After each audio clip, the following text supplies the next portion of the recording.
साथियों, आप सभी का इस प्लेटफॉर्म पर स्वागत है। यहाँ पर हम लोग जो है उत्तर प्रदेश लोक सेवा आयोग के द्वारा जो पूर्व में पीसीएस की परीक्षाएं कराई गई हैं, उन परीक्षाओं के हम लोग जो है प्रीवियस ईयर के प्रश्न पत्र को एक एक करके सॉल्व कर रहे हैं। और इसी के तहत हम लोग जो है घटनाचक्र पब्लिकेशन के द्वारा जो पीसीएस प्रारंभिक एवं मुख्य परीक्षा हल प्रश्न पत्र नाम से प्रीवियस ईयर के प्रश्न पत्रों का जो सॉल्व निकाला गया है, जिसमें प्री के 2012 से 2023 तक के प्रश्न पत्रों को और मेंस के 2012 से 2017 तक के प्रश्न पत्रों को संकलित किया गया है पूरी व्याख्या के साथ, उसको यहाँ पर हम कवर कर रहे हैं। और आज की वीडियो में हम लोग जो है 2019 यूपी पीसीएस 2019 की जो प्रारंभिक परीक्षा का जीएस पेपर 1 का जो प्रश्न पत्र रहा है उसको हम लोग पूरी व्याख्या के साथ यहाँ पर देखेंगे। 2018 तक के पेपर को हम लोग कंप्लीट कर चुके हैं, 2012 से 2018 तक। आज की वीडियो में हम लोग जो है 2019 के प्रश्न पत्र को यहाँ पर हम लोग पूरी व्याख्या के साथ कंप्लीट करेंगे। आगे बढ़ने से पहले यदि आपको इस पुस्तक का पीडीएफ चाहिए तो पीडीएफ का लिंक जो है वो डिस्क्रिप्शन बॉक्स में दे दिया जाएगा, वहाँ से जा करके आप जो है घटनाचक्र मोबाइल ऐप पर इस पीडीएफ को आप देख सकते हैं। तो चलिए प्रारंभ करते हैं। इसमें पहला प्रश्न है भारतीय इतिहास का कि निम्नलिखित में से कौन सा सही सुमेलित नहीं है। ठीक है, देखिए दाम क्या रहा है, ये तांबे की मुद्रा थी। देसाई राजस्व अधिकारी देसाई कहलाता था। दीवान प्रांतीय राजस्व का प्रमुख होता था। जरीब एक प्रकार का कर, तो ये जो डी वाला विकल्प है ये गलत है, क्योंकि जरीब जो है ये भूमि की माप हुआ करती थी, न कि एक प्रकार का टैक्स या कर। देखिए, शेरशाह सूरी द्वारा तांबे के सिक्के दाम का प्रचलन प्रारंभ किया गया था। मुगल काल में 1 रुपया या चांदी का सिक्का 40 दाम के बराबर होता था। मराठा काल में देसाई या देशमुख जनपद स्तर के राजस्व संग्रह तथा सामान्य प्रशासन के प्रभारी होते थे। जनपद के सभी पटेलों के प्रमुख होते थे। वहीं मुगल काल में दीवान प्रांतीय राजस्व का प्रमुख होता था।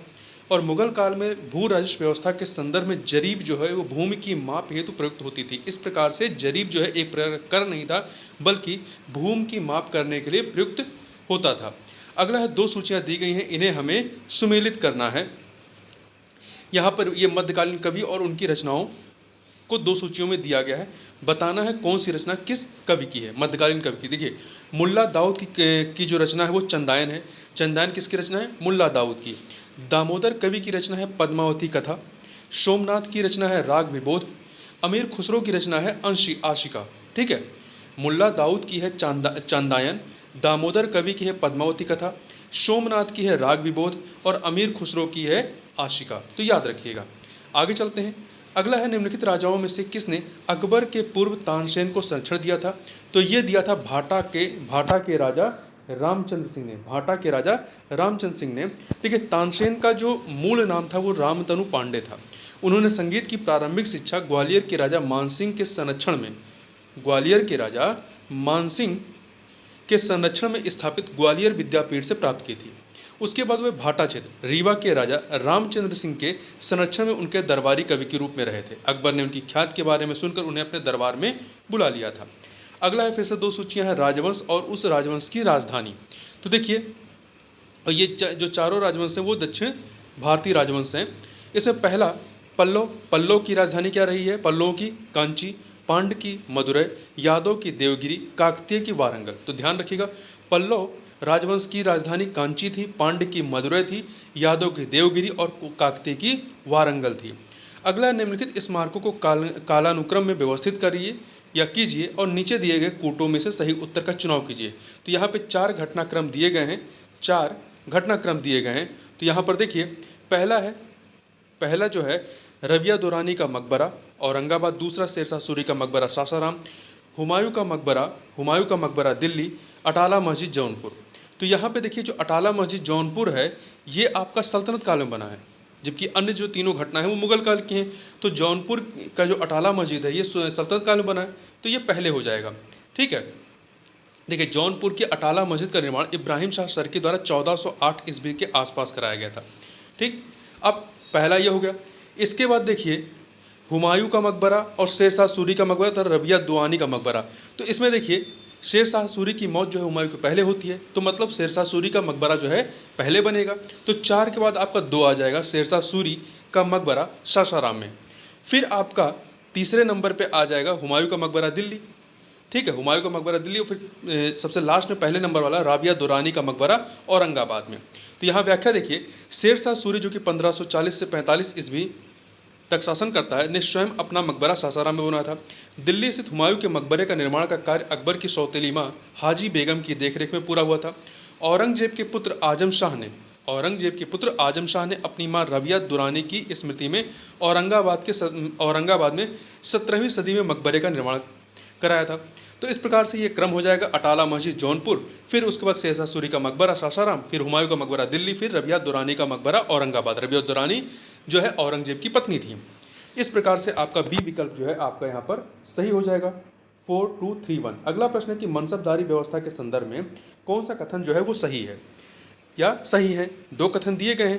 पहला है कि मनसबदारी व्यवस्था राज्य के कुलीन वर्ग से संबंधित थी, जिसे अकबर ने प्रारंभ किया था। बिल्कुल सही कथन है। दूसरा, मनसबदारी का पद जो है वो पैतृक था, वंशानुगत था। तो ये कथन आपका सही नहीं है। देखिए, तो इसलिए पहला कथन सही, दूसरा गलत है। ए ऑप्शन हो जाएगा।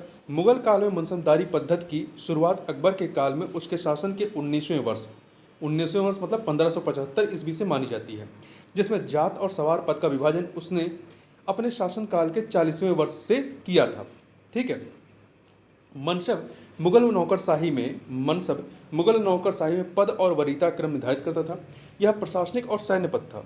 मनसबदारों की नियुक्ति और उनका वरीयता क्रम बादशाह निर्धारित करता था तथा केवल सेवा काल तक ही यह पद रहता था, अर्थात यह वंशानुगत या पैतृक पद नहीं था।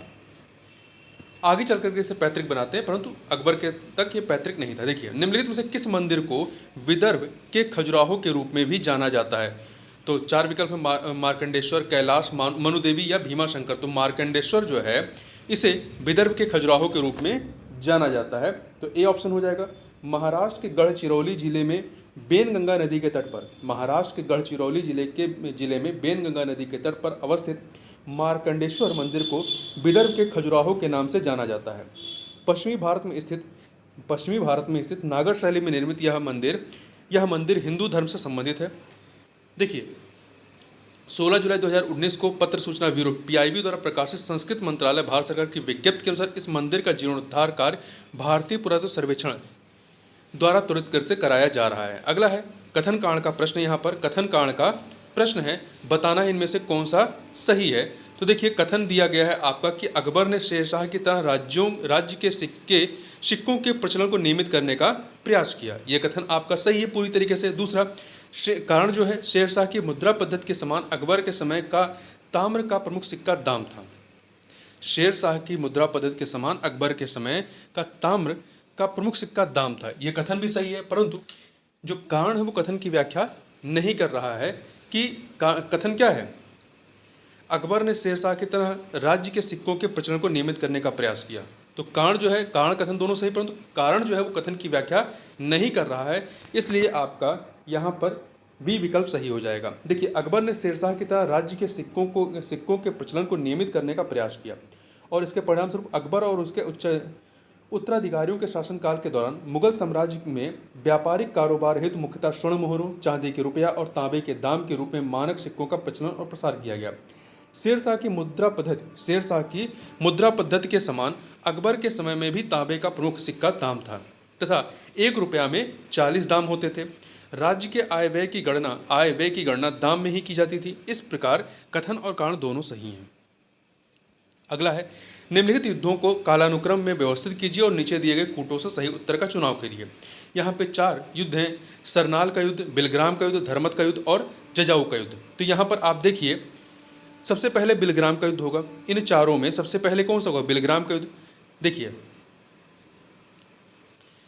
बिलग्राम का युद्ध जो है आपका 1540 में होता है। 1540 ईस्वी में बिलग्राम के युद्ध में शेरशाह सूरी ने हुमायूं को हराया था।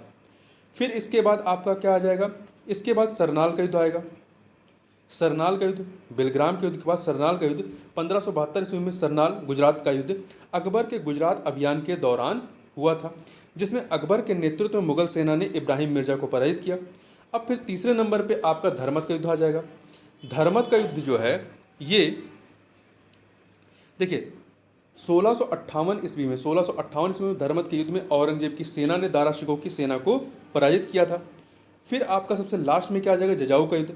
जजाऊ का युद्ध 1707 ईस्वी में औरंगजेब की मृत्यु के बाद उसके उत्तराधिकार हेतु बहादुर शाह प्रथम और मोहम्मद आजम शाह के बीच में हुआ था। ठीक है। जिसमें बहादुर शाह प्रथम की जीत होती है। तो इस प्रकार से सबसे पहले बिलग्राम का युद्ध, जो कि आपका किसके समय में होता है, शेरशाह सूरी के समय में। फिर आपका शरनाल का युद्ध होगा अकबर के समय में, तो 2 के बाद 1।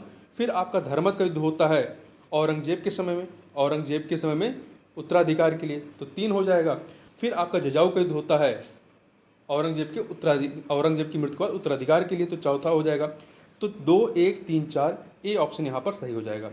अगला है निम्नलिखित में से कौन सी एक विशिष्टता इक्ता व्यवस्था की नहीं है। कौन सी एक विशेषता जो है वो इक्ता व्यवस्था की नहीं है। पहला, इक्ता एक राजस्व एकत्रित करने की व्यवस्था थी, ये कथन सही है। सियासतनामा इक्ता व्यवस्था की जानकारी का स्रोत था, ये भी सही है। इक्ता से एकत्रित राजस्व सीधा सुल्तान के खाते में जाती थी, ये कथन गलत है। तो सी वाला कथन सही नहीं है।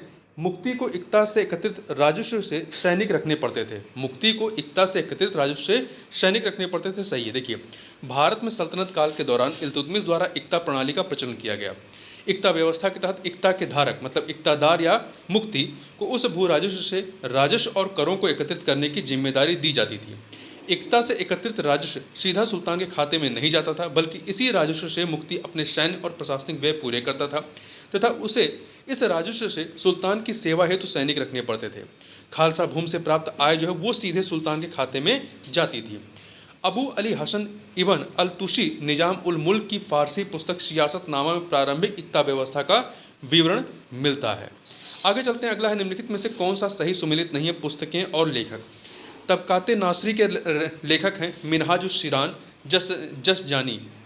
तारीख़ फ़िरोज़ शाही के लेखक हैं शम्स ए सिराज अफ़ीफ़। तारीख़ फ़िरोज़ शाही के लेखक हैं शम्स ए सिराज अफ़ीफ़। तुगलकनामा के लेखक इब्न बतूता नहीं है। तुगलकनामा जो है अमीर खुसरो की रचना है। तुगलकनामा जो है वो अमीर खुसरो की रचना है, जबकि इब्न बतूता की जो यात्रा वृतांत है उसका नाम है रहेला। वहीं हुमायूंनामा की रचना गुलबदन बेगम ने की। तो यहाँ पर तुगलकनामा इब्न बतूता ये सही नहीं, क्योंकि आपका तुगलकनामा के रचयिता या लेखक कौन रहे हैं, अमीर खुसरो रहे हैं। अगला है, यहाँ पर 2 सूचियाँ दी गई हैं संधि और उसके किस सन में ये संधि हुई, इसको हमें मिलान करना है। तो देखिए, इलाहाबाद की जो संधि होती है ये कब होती है, इलाहाबाद की संधि 1765 में होती है। इलाहाबाद की 2 संधियाँ होती हैं, तो ये 1765 में होती है, 4 से मिला दीजिए। ये प्लासी के युद्ध के बाद होती है इलाहाबाद की संधि, ठीक है। दूसरा है फिर आपका मंगलौर की संधि। मंगलौर की संधि कब होती है, ये 1784 में। मंगलौर की संधि 1784 में, तो 2 से मिलाइए।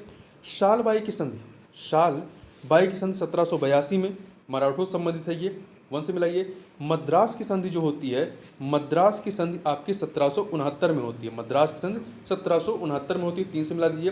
तो 4213 आपका सी ऑप्शन हो जाएगा। इसकी व्याख्या देखें तो इलाहाबाद की प्रथम संधि अंग्रेजों और मुगल बादशाह शाह आलम द्वितीय के मध्य 12 अगस्त 1765 को होती है, जबकि इलाहाबाद की द्वितीय संधि अंग्रेजों और अवध के नवाब शुजाउद्दौला के बीच 16 अगस्त 1765 को होती है। इसी प्रकार मंगलौर की संधि जो है, मंगलौर की संधि द्वितीय आंग्ल मैसूर युद्ध जो कि 1780 से 84 तक चलता है के बाद अंग्रेजों और टीपू सुल्तान के मध्य 1784 में होती है, ठीक। इसके बाद आप देखें सालबाई की संधि प्रथम आंग्ल मराठा युद्ध जो कि 1775 से 82 प्रथम आंग्ल मराठा युद्ध के बाद महादजी सिंधिया की मध्यस्थता में अंग्रेजों और मराठों के मध्य 1782 में होती है।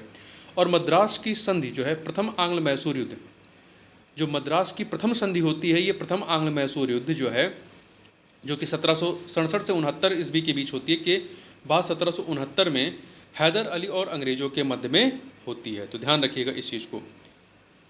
अगला प्रश्न है कि निम्नलिखित घटनाओं को कालानुक्रम में व्यवस्थित कीजिए और नीचे दिए कूटों में से सही उत्तर का चुनाव करिए। यहाँ पे 4 घटनाक्रम है, पूना पैक्ट, गांधी इरविन समझौता, आपका क्रिप्स मिशन है और फिर सविनय अवज्ञा आंदोलन है। तो यहाँ पर देखिए सबसे पहले क्या होगा, क्रिप्स मिशन आएगा, सबसे पहले आपका सविनय अवज्ञा मिशन होगा। सविनय अवज्ञा मिशन कब का है, यहाँ पर क्या करना है, कालानुक्रम में लगाना है ना। तो सबसे पहले सविनय अवज्ञा आंदोलन होगा, ये आपका 1930 में प्रारंभ होता है। सविनय अवज्ञा आंदोलन गांधी जी के नेतृत्व में हुए दांडी मार्च और नमक कानून के उल्लंघन के साथ वर्ष 1930 में प्रारंभ होता है, जो कि 5 मार्च 1931 को हुए गांधी इरविन समझौते के पश्चात स्थगित कर दिया गया। तो सबसे पहले सविनय अवज्ञा आंदोलन होगा 1930 में, फिर आपका गांधी इरविन समझौता 5 मार्च 1931 को होगा। तो 4 के बाद आपका क्या हो जाएगा, 2 हो जाएगा, 4 के बाद 2 हो जाएगा। फिर इसके बाद देखिए 16 अगस्त 1932 को ब्रिटिश प्रधानमंत्री रैमजे मैकडोनाल्ड द्वारा घोषित सांप्रदायिक पंचाट के बाद गांधी और अंबेडकर के मध्य पूना समझौता 24 सितंबर 1932 को होता है। तो आपका 4 हो गया, 4 के बाद आपका क्या था, 2 था, फिर आपका पूना पैक्ट 1 हो जाएगा। ठीक, क्रिप्स मिशन जो है मार्च 1942 में भारत आता है, तो सबसे लास्ट में क्या आ जाएगा, 3 आ जाएगा। तो 4-2-1-3, 4-2-1-3 मतलब सविनय अवज्ञा आंदोलन, फिर आपका ये गांधी इरविन समझौता होगा, फिर पूना पैक्ट, फिर क्रिप्स मिशन हो जाएगा। फिर इस प्रकार से आपका सी विकल्प सही हो जाएगा। आगे बढ़ते हैं। अगला है असैनिक प्रशासन। असैनिक प्रशासन 1905 के संदर्भ में कौन सा कथन सही है या है। 2 कथन दिए गए हैं। पहला, लॉर्ड कर्जन ने प्रांतीय सीमाओं को पुनर्गठित करने का निर्णय लिया, सही है। दूसरा, पूर्वी बंगाल और आसाम नामक एक नया प्रांत बनाया गया था, ठीक है, बंगाल विभाजन के बाद। तो ये 2 के दोनों कथन यहाँ पर क्या है, सही हैं। देखिए, वर्ष 1905 में वायसराय लॉर्ड कर्जन ने प्रांतीय सीमाओं को पुनर्गठित करने का निर्णय लिया। इसने बंगाल को 2 भागों में बांट करके पूर्वी बंगाल और आसाम नामक एक नया प्रांत बनाया था, पर बंगाल के पश्चिमी भाग में शेष बंगाल, बिहार, उड़ीसा आदि को शामिल किया। इसके अतिरिक्त उसने मद्रास और मध्य प्रांत एवं बरार की सीमाओं में भी बदलाव किया था। अगला है मुस्लिम लीग एवं भारतीय राष्ट्रीय कांग्रेस के बीच राजनीतिक गतिरोध को दूर करने के लिए CR फार्मूला किसने बनाया था। तो ये राजगोपालाचारी ने CR फार्मूला बनाया था। देखिए, मद्रास प्रांत के प्रभावशाली नेता श्री राजगोपालाचारी ने मुस्लिम लीग एवं भारतीय राष्ट्रीय कांग्रेस के बीच राजनीतिक गतिरोध को दूर करने के लिए जुलाई 1944 में दोनों पक्षों के मध्य समझौते की योजना गांधी जी की स्वीकृति से प्रस्तुत की थी, जिसे CR फार्मूला कहा जाता है। जिन्ना ने इस फार्मूले को अस्वीकार कर दिया था। अगला, the rise of growth of economic nationalism in India. The rise and growth of economic nationalism in India के लेखक कौन है। तो इसके लेखक हैं बिपिन चंद्र। ये बिपिन चंद्र की पुस्तक है, ठीक है, बिपिन चंद्र की पुस्तक है। अगला है, निम्न घटनाओं को कालानुक्रम में व्यवस्थित कीजिए और नीचे दिए कुछ सही उत्तर का चुनाव कीजिए। यहाँ पे आपका 4 घटनाक्रम है। तो देखिए, पहला है महाराजा हरि सिंह ने विलय पत्र पर हस्ताक्षर किए। तो दूसरा, भारत का संविधान लागू हुआ। तीसरा, जम्मू कश्मीर के प्रभुसत्ता संपन्न संविधान सभा ने भारत में विलय को अनुमोदित किया। जम्मू तथा कश्मीर राज्य का नया संविधान लागू हुआ। तो इसमें सबसे पहले आपका क्या होगा, महाराजा हरि सिंह ने विलय पत्र पर हस्ताक्षर किया, इसके बाद भारत का संविधान लागू होता है। फिर आपका जो है जम्मू कश्मीर के प्रभुसत्ता संपन्न संविधान सभा ने भारत में विलय को अनुमोदित किया। फिर जम्मू तथा कश्मीर राज्य का नया संविधान लागू हुआ। तो 1, 2, 3, 4 आपका सी ऑप्शन हो जाएगा। देखिए, जम्मू और कश्मीर के महाराजा हरि सिंह ने 26 अक्टूबर 1947 को भारत के विलय पत्र पर हस्ताक्षर किए थे। 26 अक्टूबर 1947 को भारत का संविधान 26 नवंबर 1949 को अंगीकृत किया गया था। इसी दिन संविधान के नागरिकता, अंतःकालीन संसद, अस्थायी एवं संक्रमणकालीन उपबंध लागू हो गए थे, जबकि पूर्ण रूप से संविधान 26 जनवरी 1950 को लागू होता है। जम्मू कश्मीर की प्रभुत्व संपन्न संविधान सभा ने जम्मू और कश्मीर के संविधान को 17 नवंबर 1956 को स्वीकार करने के साथ ही भारत में विलय को अनुमोदित किया था, जबकि जम्मू और कश्मीर राज्य का नया संविधान 26 जनवरी 1957 को प्रवृत्त हुआ था। अगला प्रश्न है कि नेटिव मैरिज एक्ट किस वर्ष पारित हुआ। तो नेटिव मैरिज एक्ट जो है ये 1872 में पारित हुआ। नेटिव मैरिज एक्ट इसका आधिकारिक नाम the Indian Christian Marriage Act था। The Indian Christian Marriage Act 1872 में ईसाइयों की विवाह पद्धति समेत प्रावधान किए गए, जिसमें कुछ महत्वपूर्ण इस प्रकार हैं। क्या है, अधिनियम की धारा 4 के अनुसार 2 व्यक्तियों के बीच प्रत्येक विवाह जिनमें से एक या दोनों ईसाई हैं के लिए कुछ प्रमुख प्रावधान किए गए। दूसरा, इन प्रावधानों में लड़के एवं लड़कियों की न्यूनतम विवाह की आयु क्रमशः लड़के की 18 वर्ष, लड़कियों की 14 वर्ष निर्धारित की गई। इसी के साथ बहुविवाह की प्रथा को प्रतिबंधित कर दिया गया। अगला है, यहाँ पर 2 सूचियाँ दी गई हैं, आंदोलन और किस वर्ष में ये आंदोलन हुआ था। तो देखिए, यहाँ पे स्टार लगा है, मतलब कि कोई भी इसमें विकल्प सही नहीं है। तो देखिए, पावना विद्रोह जो है आपका 1873 से 76, 1873-76, यहाँ पे क्या है 1873-85 लिखा हुआ है। तो पावना विद्रोह जो 1873-76 का, एका आंदोलन जो है ये 1922 का है। संथाल विद्रोह 1855-56 का है एक। ताना भगत आंदोलन जो है 1914 का है। तो यहाँ पर आप देखिए, 1885 ईस्वी में बंगाल काश्तकारी अधिनियम, 1885 ईस्वी में बंगाल काश्तकारी अधिनियम द्वारा कृषकों का भूमि पर अधिकार स्पष्ट किया गया था, जो पावना आंदोलन की मुख्य मांग थी। इस आंदोलन की तीव्रता 1873-76 ईस्वी तक थी। उत्तर प्रदेश लोक सेवा आयोग ने इसका उत्तर बी माना है, जो कि त्रुटिपूर्ण है। देखिए, आयोग ने जो माना है सही माना है, क्योंकि आप यहाँ पे यदि मिलान करेंगे तो पावना विद्रोह 1873-85, चूँकि 85 में क्या होता है, बंगाल काश्तकारी अधिनियम द्वारा कृषकों को भूमि पर अधिकार स्पष्ट कर दिया गया था। जो पाबना आंदोलन की मुख्य मांग थी, मतलब कि पाबना आंदोलन जो अंतिम रूप से समाप्त होता है कब होता है, 85 में समाप्त होता है ना, 1885 में। तो इसलिए 1873 से 85 ये आपका दो सही हो जाएगा, दो से मिलान करेंगे। एका आंदोलन 1922 का है, 3 से मिला दीजिए। संथाल आंदोलन 1855-56 का है, 1 से मिलाएंगे। ताना भगत 1914 का, 4 से मिलाएंगे। तो आपका 2314 बी ऑप्शन जो है सही है। जो आयोग ने माना वो पूरी तरीके से सही है। ठीक है, आगे चलते हैं। निम्नलिखित में से कौन सा सही सुमेलित नहीं है? घटना और वर्ष। घटना और वर्ष की बात करें, भारतीय जल सेना अधिनियम 1927 का है। सविनय अवज्ञा आंदोलन 1930 का है। द्वितीय गोलमेज अधिवेशन 1931 में होता है। देखिए, पहला 1930, दूसरा 1931, तीसरा 32 में। सांप्रदायिक निर्णय 1933 नहीं, 1932 में, 16 अगस्त 1932 को सांप्रदायिक निर्णय कम्युनल अवार्ड प्रस्तुत किया गया था। तो यहाँ पे 33 नहीं है, यहाँ पे 32 होना चाहिए। तो डी वाला सही नहीं है। देखिए, अंग्रेजों की बांटो और राज करो की नीति के तहत ब्रिटिश प्रधानमंत्री रैमजे मैकडोनाल्ड द्वारा 16 अगस्त 1932 को सांप्रदायिक निर्णय कम्युनल अवार्ड प्रस्तुत किया गया था, जिसके तहत दलित वर्ग को भी अल्पसंख्यक श्रेणी में मानते हुए मुसलमानों और सिखों के साथ उनके लिए भी विधानमंडलों में सीटों के आरक्षण और पृथक निर्वाचक मंडलों की व्यवस्था की गई थी। आगे चलते हैं। देखिए, निम्न घटनाओं को कालानुक्रम में व्यवस्थित करना है और नीचे देखिए कोड से सही उत्तर का चुनाव करना है। तो देखिए, यहाँ पर आपके पास 4 घटनाक्रम है। साइमन आयोग की नियुक्ति, जलियांवाला बाग हत्याकांड, महात्मा गांधी की दांडी यात्रा, फिरोज शाह मेहता की मृत्यु। तो इसमें देखिए, सबसे पहले फिरोज शाह मेहता की मृत्यु होगी। इन चारों में फिरोज शाह मेहता की मृत्यु कब होती है? कांग्रेस के नेता और बॉम्बे क्रॉनिकल समाचार पत्र के संस्थापक फिरोज शाह मेहता की मृत्यु जो है 5 नवंबर 1915 को हो जाती है। ठीक है, 5 नवंबर 1915 में इनकी मृत्यु हो जाती है। फिर आपका जो है जलियांवाला बाग हत्याकांड होता है। जलियांवाला बाग हत्याकांड 13 अप्रैल 1913 को होता है। साइमन कमीशन गठन की घोषणा जो है 8 नवंबर 1927 को की जाती है, 8 नवंबर 1927 को।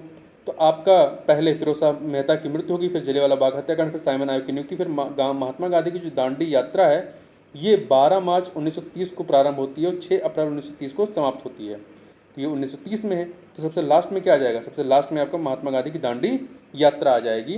तो आपका यहाँ पर 4213 फिरोज शाह मेहता की मृत्यु है, फिर आपका जलियांवाला बाग हत्याकांड, साइमन आयोग की नियुक्ति, फिर महात्मा गांधी की दांडी यात्रा।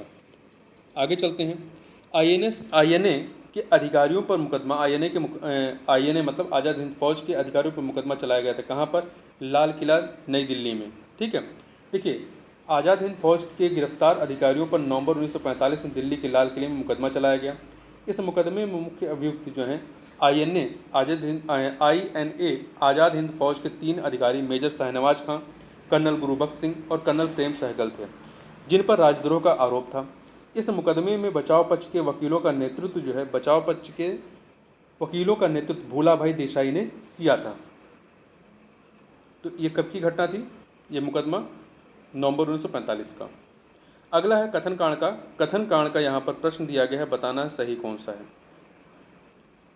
देखिए, कथन क्या है कि बंगाल की एशियाटिक सोसाइटी की स्थापना वॉरेन हेस्टिंग के काल में हुई थी और उसने सर विलियम जोन्स के पक्ष में उक्त विद्वत संस्था की अध्यक्षता का प्रस्ताव अस्वीकार कर दिया था। ये कथन सही है। कारण, वॉरेन हेस्टिंग स्वयं एक उद्भट विद्वान तथा प्राच्य विद्या का प्रखर समर्थक था, जो संस्कृत, फारसी व अरबी के अध्ययन को प्रोत्साहित करता था। तो दो के दोनों कथन सही, परंतु कारण जो है वो कथन की व्याख्या नहीं कर रहा है, इसलिए यहाँ पर बी ऑप्शन हो जाएगा। ठीक है, अगला है यहाँ पर ज्योग्राफी का प्रश्न। 2 सूचियाँ हैं, कोयला क्षेत्र और उसकी अवस्थिति, इन्हें हमें सुमेलित करना है। ठीक है, तो देखिए, तलचिर जो है आपका कहाँ पर है? ये महानदी घाटी, तलचिर महानदी घाटी आप 4 से मिलाएंगे। कर्णपुरा जो है दामोदर घाटी, 1 से मिलाएंगे। सिंगरौली सोन घाटी, 2 से मिलाएंगे। सिंगरेनी कहाँ पे है? ये आपका गोदावरी घाटी, 3 से मिला दीजिएंगे। तो 4, 1, 2, 3 ये ऑप्शन हो जाएगा। फिर से देख लीजिए, तलचर उड़ीसा में है, ये कहाँ पर है? महानदी घाटी में। कर्णपुरा झारखंड में है, दामोदर घाटी। सिंगरौली मध्य प्रदेश सोन घाटी, और सिंगरेनी, देखिए जो सिंगरौली है मध्य प्रदेश, सिंगरौली उत्तर प्रदेश सोनभद्र में, जो सोन घाटी है ये मध्य प्रदेश सिंगरौली और उत्तर प्रदेश सोनभद्र में विस्तारित है। सिंगरेनी कहाँ पे है? तेलंगाना, गोदावरी घाटी। निम्नलिखित में से कौन सी एक चोटी भारत में अवस्थित नहीं है? गुरला मंदाता, नामचा बरवा, नंगा पर्वत, कामेट। देखिए यहाँ पे जो चार विकल्प हैं, गुरला मंदाता, नामचा बरवा और कामेट और नंगा पर्वत। इसमें से देखिए जो गुरला मंदाता है, गुरला मंदाता, ये पश्चिमी तिब्बत में नेपाल की सीमा के निकट अवस्थित है, तो ये आपका भारत में नहीं। जबकि नामचा बरवा जो है अरुणाचल प्रदेश में माना जाता है, ठीक है। कामेट जो है आपका, कामेट या कामेट पर्वत उत्तराखंड के गढ़वाल क्षेत्र में है। नंगा पर्वत जो है वो भारत के जम्मू कश्मीर के में जो आपका पाक अधिकृत क्षेत्र है, पीओके है, वहाँ पर अवस्थित है। तो इस प्रकार से इसका जो विकल्प सही होगा वो आपका ए उत्तर ही सही माना जाएगा। आगे चलते हैं। भारत के उत्तर पश्चिमी मैदान में पश्चिमी विक्षोभ से जाड़े में होने वाली वर्षा की मात्रा क्रमशः कम होती जाती है। भारत के उत्तर पश्चिमी मैदान में पश्चिमी विक्षोभ मतलब जो ठंडी के समय में जो जाड़े में जो बरसात होती है उसकी मात्रा क्रमशः कम होती जाती है। कैसे? पश्चिम से जैसे आप पूर्व की तरफ जाएंगे, पश्चिम से पूर्व की ओर बढ़ेंगे तो इसकी मात्रा कम होगी। पश्चिमी विक्षोभ भूमध्य सागरीय क्षेत्र में उत्पन्न होते हैं जो कि भारतीय उपमहाद्वीप के उत्तर पश्चिमी हिस्से में जाड़े की वर्षा का कारण बनते हैं। भारत के उत्तर पश्चिमी मैदान में पश्चिमी विक्षोभ से जाड़े में होने वाली वर्षा की मात्रा क्रमशः पश्चिम से पूर्व की ओर कम होती जाती है, जो कि दक्षिण पश्चिमी मानसूनी वर्षा की विपरीत स्थिति में है। जबकि जो आपकी मानसूनी वर्षा होती है जिसे दक्षिण पश्चिमी मानसूनी वर्षा कहते हैं, इसमें क्या होता है, पूर्व से आप पश्चिम की तरफ जाएंगे तब वर्षा की मात्रा कम होती है, परंतु जो पश्चिमी विक्षोभ से होता है इसमें पश्चिम से पूर्व की जाएंगे तो वर्षा की मात्रा कम होगी। जबकि पर्वतीय क्षेत्रों में इससे होने वाली वर्षा की मात्रा क्रमशः उत्तर से दक्षिण की ओर जो है वो घटती है। यह वर्षा रबी की फसलों के लिए लाभदायक होती है। अगला, निम्नलिखित में से किस नदी के ऊपरी मार्ग में मीठा जल का परंतु निचले भाग में जो है खारे जल का प्रवाह मिलता है? तो लूनी नदी के क्षेत्र में। देखिए राजस्थान की लूनी नदी का उद्गम अजमेर के निकट अरावली श्रृंखला में स्थित नागा पहाड़ी से होता है। प्रारंभ में इसे सागरमती के नाम से भी जाना जाता था। तब पुष्कर झील से निकलने वाली इसकी सहायक नदी सरस्वती के इसमें मिलने के बाद यह लूनी कहलाती है। अपने प्रवाह मार्ग के ऊपरी भाग में लगभग 100 किलोमीटर तक इसमें मीठा जल पाया जाता है, परंतु बाड़मेर के बलुतरा में पहुंचकर इसका जल लवणीय या खारा हो जाता है, जो कि यहाँ इसके प्रवाह मार्ग की सतह के लवण समृद्ध होने के कारण होता है। यह नदी दक्षिण पश्चिम दिशा में बहती हुई कच्छ के रण में विलीन हो जाती है। जल के खारेपन के कारण ही इसका लूनी नाम पड़ा है। राजस्थानी में लूड़ी कहते हैं। मोरीबंद डेल्टा निम्नलिखित में से किस डेल्टा का एक उपविभाग है? ये बंगाल डेल्टा का एक उपविभाग है। देखिए, दो हिमालयी नदियां गंगा और ब्रह्मपुत्र और एक गैर हिमालयी नदी मेघना के साथ मिलकर विश्व के सर्वाधिक बृहद डेल्टा का निर्माण करती हैं, जिसे ये मिल करके विश्व के सर्वाधिक बृहद डेल्टा का निर्माण करती हैं, जिसे Ganga Brahmaputra delta, Ganga delta, Sundarban delta या बंगाल डेल्टा के नाम से जाना जाता है। इसे दो भागों में पश्चिमी निष्क्रिय डेल्टा और पूर्वी निष्क्रिय डेल्टा और पूर्वी सक्रिय डेल्टा मैदान में विभाजित किया जाता है। पश्चिमी निष्क्रिय डेल्टा को पुनः 3 उपविभागों मोरीबंद डेल्टा, प्रौढ़ डेल्टा और ज्वार सक्रिय डेल्टा में विभक्त किया गया है। तो मोरीबंद डेल्टा को यह नाम कानन गोपाल बागची द्वारा दिया गया था। तो मोरीबंद डेल्टा जो है ये बंगाल डेल्टा का हिस्सा है, तो सी ऑप्शन हो जाएगा। अगला है मध्य भारत में स्थित पहाड़ियों का पश्चिम से पूर्व निम्नलिखित में से कौन सा क्रम जो है वो सही है? तो सबसे पश्चिम में आपका जो है सतपुड़ा आएगा, सतपुड़ा के बाद महादेव के बाद मैकाल और फिर छोटा नागपुर।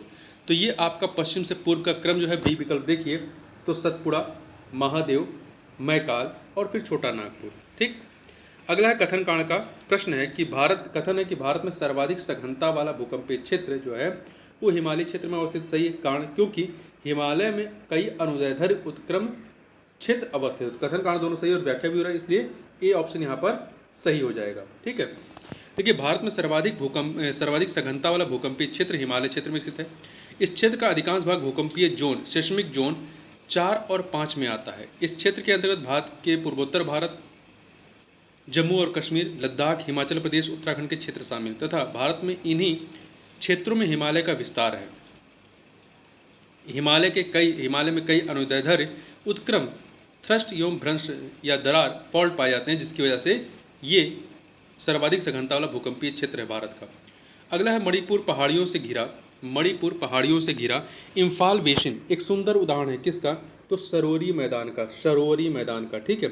पूर्व में किसी झील के अस्तित्व के कारण, पूर्व में किसी झील के अस्तित्व के कारण तलछट जमाव से निर्मित मैदान सरोरी मैदान कहलाता है। कश्मीर घाटी और इम्फाल बेसिन इसके उत्तम उदाहरण है। अगला प्रश्न है, निम्नलिखित नदियों में से कौन सा अपने भ्रंश घाटी प्रवाह के लिए प्रसिद्ध है। भ्रंश घाटी प्रवाह के लिए चंबल, दामोदर, गंडक, रामगंगा। तो दामोदर जो है ये भ्रंश घाटी में प्रवाहित होती है, ठीक है। या झारखंड राज्य के छोटा नागपुर पठार में खमार पाट पहाड़ी से, खमार पाट पहाड़ी से निकलती है। अगला है, हिमालय पर्वत श्रृंखला के संबंध में या श्रेणी के संबंध में निम्नलिखित में से कौन सा ऐसे कथन सही है। 3 कथन दिए गए हैं। देखिए, मुख्य हिमालय की परतदार चट्टानें जीवाश्महीन है। मुख्य हिमालय की परतदार चट्टानें जीवाश्महीन है, ये कथन सही नहीं है, क्योंकि मुख्य हिमालय की परतदार चट्टानें जीवाश्महीन नहीं है, इसमें जीवाश्म पाए जाते हैं।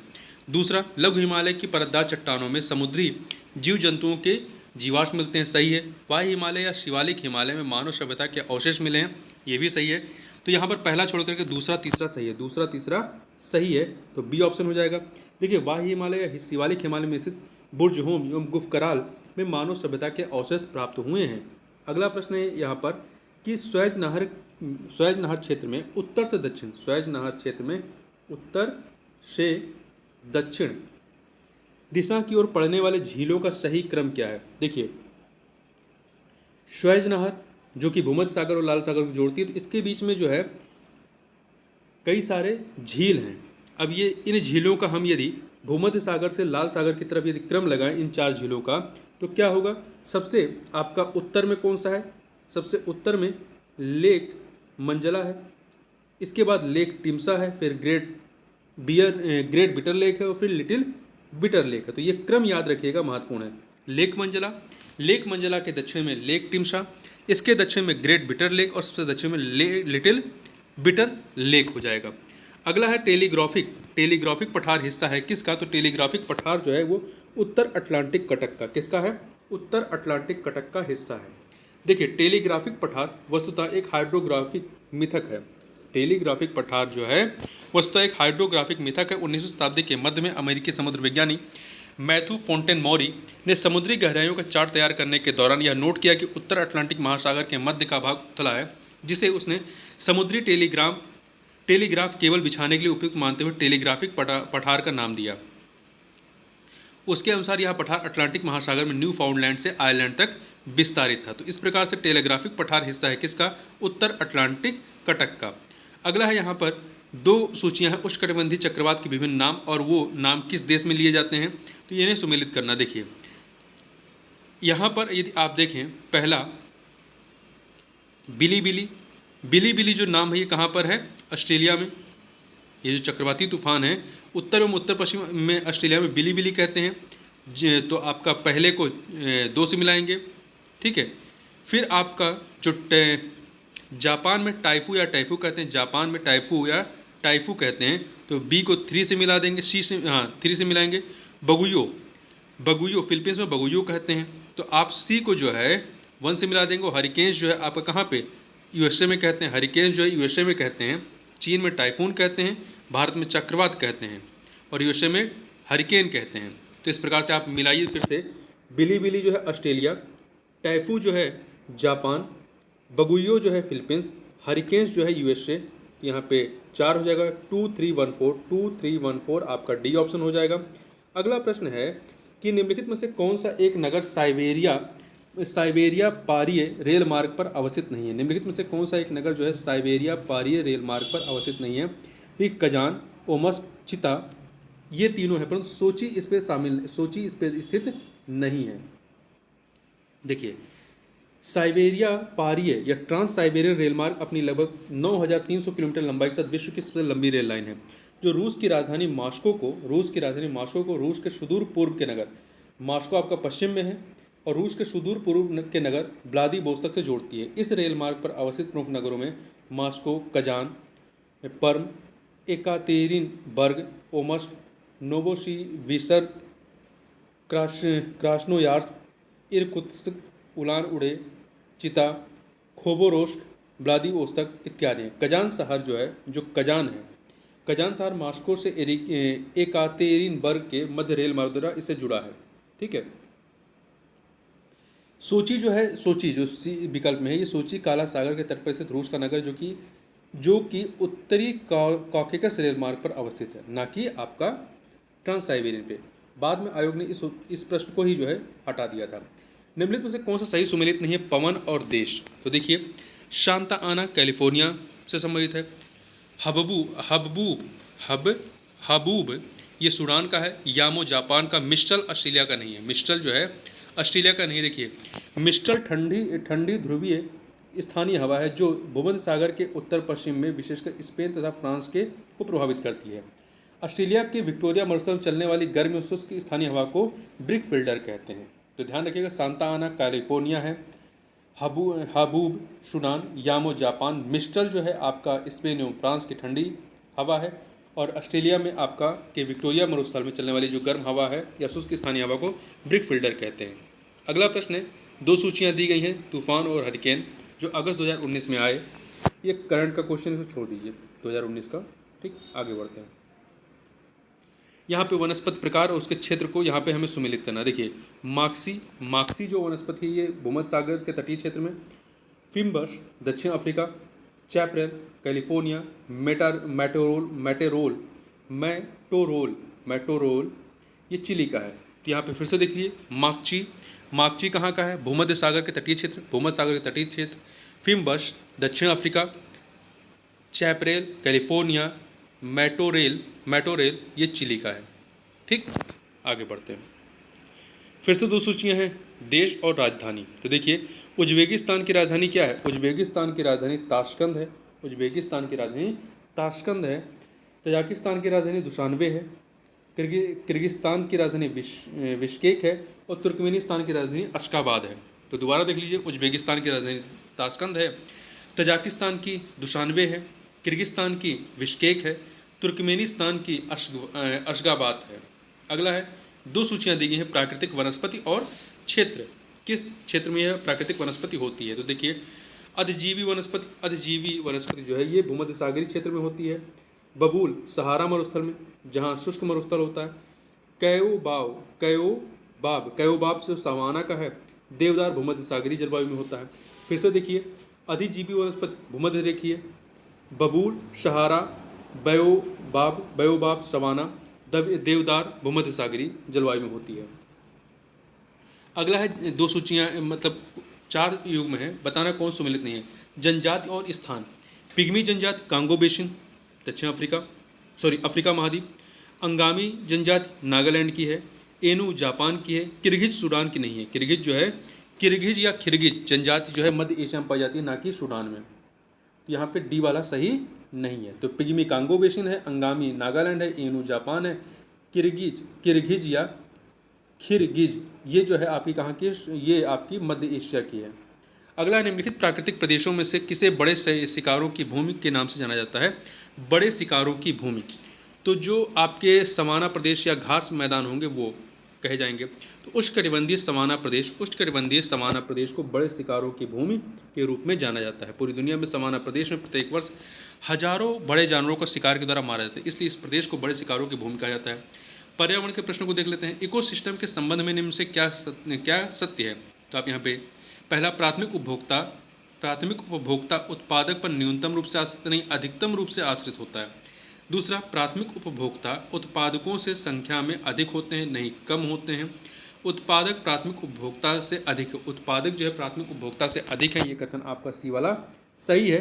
द्वितीयक उपभोक्ता अधिकतम होने के साथ साथ बहुत ही शक्तिशाली होते हैं, ये गलत है। तो यहाँ पे सी विकल्प ही आपका सही है। ठीक है।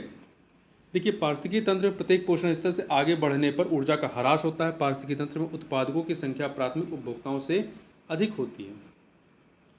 पारिस्थितिकी तंत्र में शाकाहारियों की संख्या मांसाहारियों से अधिक होती है। अगला है, सुपोषण के संदर्भ में निम्नलिखित कथनों में से कौन सा या से सही है? यहाँ पे 2 कथन दिए गए हैं। पहला, यह जल निकाय के पोषक तत्व संवर्धन की घटना है। सुपोषण के बारे में, ये जल निकाय के पोषक तत्व संवर्धन की घटना सही है। ये जल में घुलित ऑक्सीजन को कम करता है, ये भी सही है। 2 के दोनों कथन यहाँ पर सही हैं, इसलिए यहाँ पर सी ऑप्शन हो जाएगा। जब कोई जल निकाय खनिजों एवं पोषक तत्वों से अत्यधिक समृद्ध हो जाता है तो शैवालों की अत्यधिक वृद्धि को प्रेरित करता है। तो इस प्रक्रिया को सुपोषण यूट्रोफिकेशन कहते हैं। इस प्रक्रिया के परिणाम स्वरूप उस जल निकाय में घुलित ऑक्सीजन में कमी आती है। अगला है मानव गतिविधियों से परिवर्तित पर्यावरण क्या कहलाता है? इसे एंथ्रोपोजेनिक पर्यावरण कहते हैं। एंथ्रोपोजेनिक पर्यावरण कहा जाता है। सामान्य तौर पर प्रकृति पर मानवीय प्रभाव को एंथ्रोपोजेनिक कहा जाता है। स्पष्ट है कि मानव गतिविधियों से परिवर्तित पर्यावरण एंथ्रोपोजेनिक पर्यावरण कहलाएगा। अगला निम्नलिखित कथनों में से कौन सा कथन सत्य नहीं है? पहला, भूमध्य रेखा से ध्रुवों की ओर जात विविधता में वृद्धि होती नहीं। गलत है। ध्रुवों से भूमध्य रेखा की तरफ जब आएंगे तो जात विविधता में वृद्धि होगी, जबकि भूमध्य रेखा से ध्रुवों की ओर जाने पर कमी होती है। तो पहला कथन यहाँ पर वो क्या है? गलत है। अन्य कथन, उष्णकटिबंधीय शीतोष्ण क्षेत्रों की अपेक्षा अधिक जातियों को आश्रय देते हैं। सही है। विशालतम जैव विविधता अमेजनी वर्षावनों में पाई जाती है। सही है। जात विविधता शीतोष्ण क्षेत्रों से ध्रुवों की ओर घटती जाती है। जात विविधता यदि देखेंगे तो ये शीतोष्ण क्षेत्रों से ध्रुवों की ओर घटती जाती है। सही है। अगला प्रश्न है कि निम्नलिखित में से कौन सा वायु प्रदूषण के जैविक सूचक का प्रसिद्ध उदाहरण है? वायु प्रदूषण का तो लाइकेंस है। लाइकेंस, कवक और शैवाल दोनों सहजीवी होते हैं इसमें। ठीक है। गैस जो धान के खेत में उत्सर्जित होती है भूमि के तापमान में वृद्धि करती है, वो कौन सी है? मीथेन है। मीथेन गैस है। अगला है अंतर्राष्ट्रीय सौर संगठन ISA का सचिवालय वर्तमान में निम्नलिखित में से किस स्थान पर है? तो ये हरियाणा के गुरुग्राम में है। हरियाणा के गुरुग्राम में है। अगला है 100% सौर ऊर्जा पर चलने वाला भारतवर्ष का पहला केंद्र शासित प्रदेश कौन सा है? तो ये दीव है। दमन दीव का दीव है। ठीक। निम्नलिखित घटनाओं को उनके प्रारंभ के कालानुक्रम में व्यवस्थित करें और नीचे दिए गए कूट से सही उत्तर का चुनाव करें। 4 घटनाक्रम है। वन्यजीव संरक्षण अधिनियम, जैव विविधता अधिनियम, प्रोजेक्ट टाइगर और प्रोजेक्ट हाथी। देखिए, वन्यजीव संरक्षण अधिनियम 1972 का है। जैव विविधता अधिनियम 2002 का है।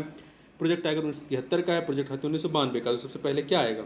सबसे पहले आपका आएगा वन्यजीव संरक्षण अधिनियम 1972 पहला, फिर आपका तीसरा आएगा प्रोजेक्ट टाइगर, फिर आपका जो है प्रोजेक्ट हाथी आएगा, फिर सबसे लास्ट में जैव विविधता अधिनियम आ जाएगा। तो आपका क्या हो जाएगा? बी विकल्प सही हो जाएगा यहाँ पर। अगला है पर्यावरणीय कुजनेट्स वक्र पर्यावरणीय क्षति एवं प्रति व्यक्ति GDP के मध्य संबंध दर्शाता है। इस पर्यावरणीय कुजनेट वक्र का आकार किस प्रकार का होता है? तो उल्टा U आकार का होता है। उल्टा U आकार का ये होता है। ठीक है। पर्यावरणीय कुजनेट्स वक्र KEC पर्यावरणीय निम्नीकरण इन्वायरमेंटल डिग्रेडेशन तथा प्रति व्यक्ति GDP के मध्य संबंध प्रदर्शित करता है। ठीक है। आर्थिक समृद्धि के प्रारंभिक चरणों में प्रदूषण एवं पर्यावरण पर अन्य मानवीय प्रभावों में वृद्धि हुई है, लेकिन आर्थिक समृद्धि के एक स्तर के पश्चात यह वृद्धि उलट जाती है, रिवर्स हो गई है और उच्च आय स्तरों पर आर्थिक समृद्धि से पर्यावरण सुधार प्रदर्शित हुआ है। इसका अर्थ यह है कि पर्यावरणीय प्रभाव या प्रति व्यक्ति उत्सर्जन प्रति व्यक्ति GDP का उल्टा या U आकार का फलन होता है। अगला है कथन कांड का। यहाँ पर कथन कांड का प्रश्न है। कथन कांड का प्रश्न है कि नीचे कथन क्या है कि कथन है सतत विकास मानव समाज के कल्याण हेतु महत्वपूर्ण है। सही है। कारण क्योंकि सतत विकास से अभिप्राय ऐसे विकास से है जो भावी पीढ़ियों की जरूरतें पूरी करने की योग्यता को प्रभावित किए बिना वर्तमान समय की आवश्यकता पूरी करे। तो कथन कांड दोनों यहाँ पर सही हैं और व्याख्या भी रचते ए ऑप्शन यहाँ पर सही हो जाएगा। ठीक है।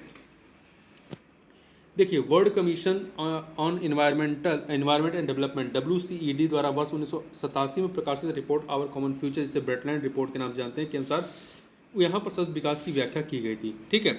अगला है निम्नलिखित में से भारत के संविधान के किस में पर्यावरण संरक्षण एवं संवर्धन तथा वन्य जीव की रक्षा के प्रावधान किए गए हैं? तो ये किया गया है राज्य के नीति निर्देशित तत्वों में और मूल कर्तव्यों में। तो दो यहाँ पर ए और बी दोनों हो जाएगा, तो यहाँ पर सी ऑप्शन हो जाएगा।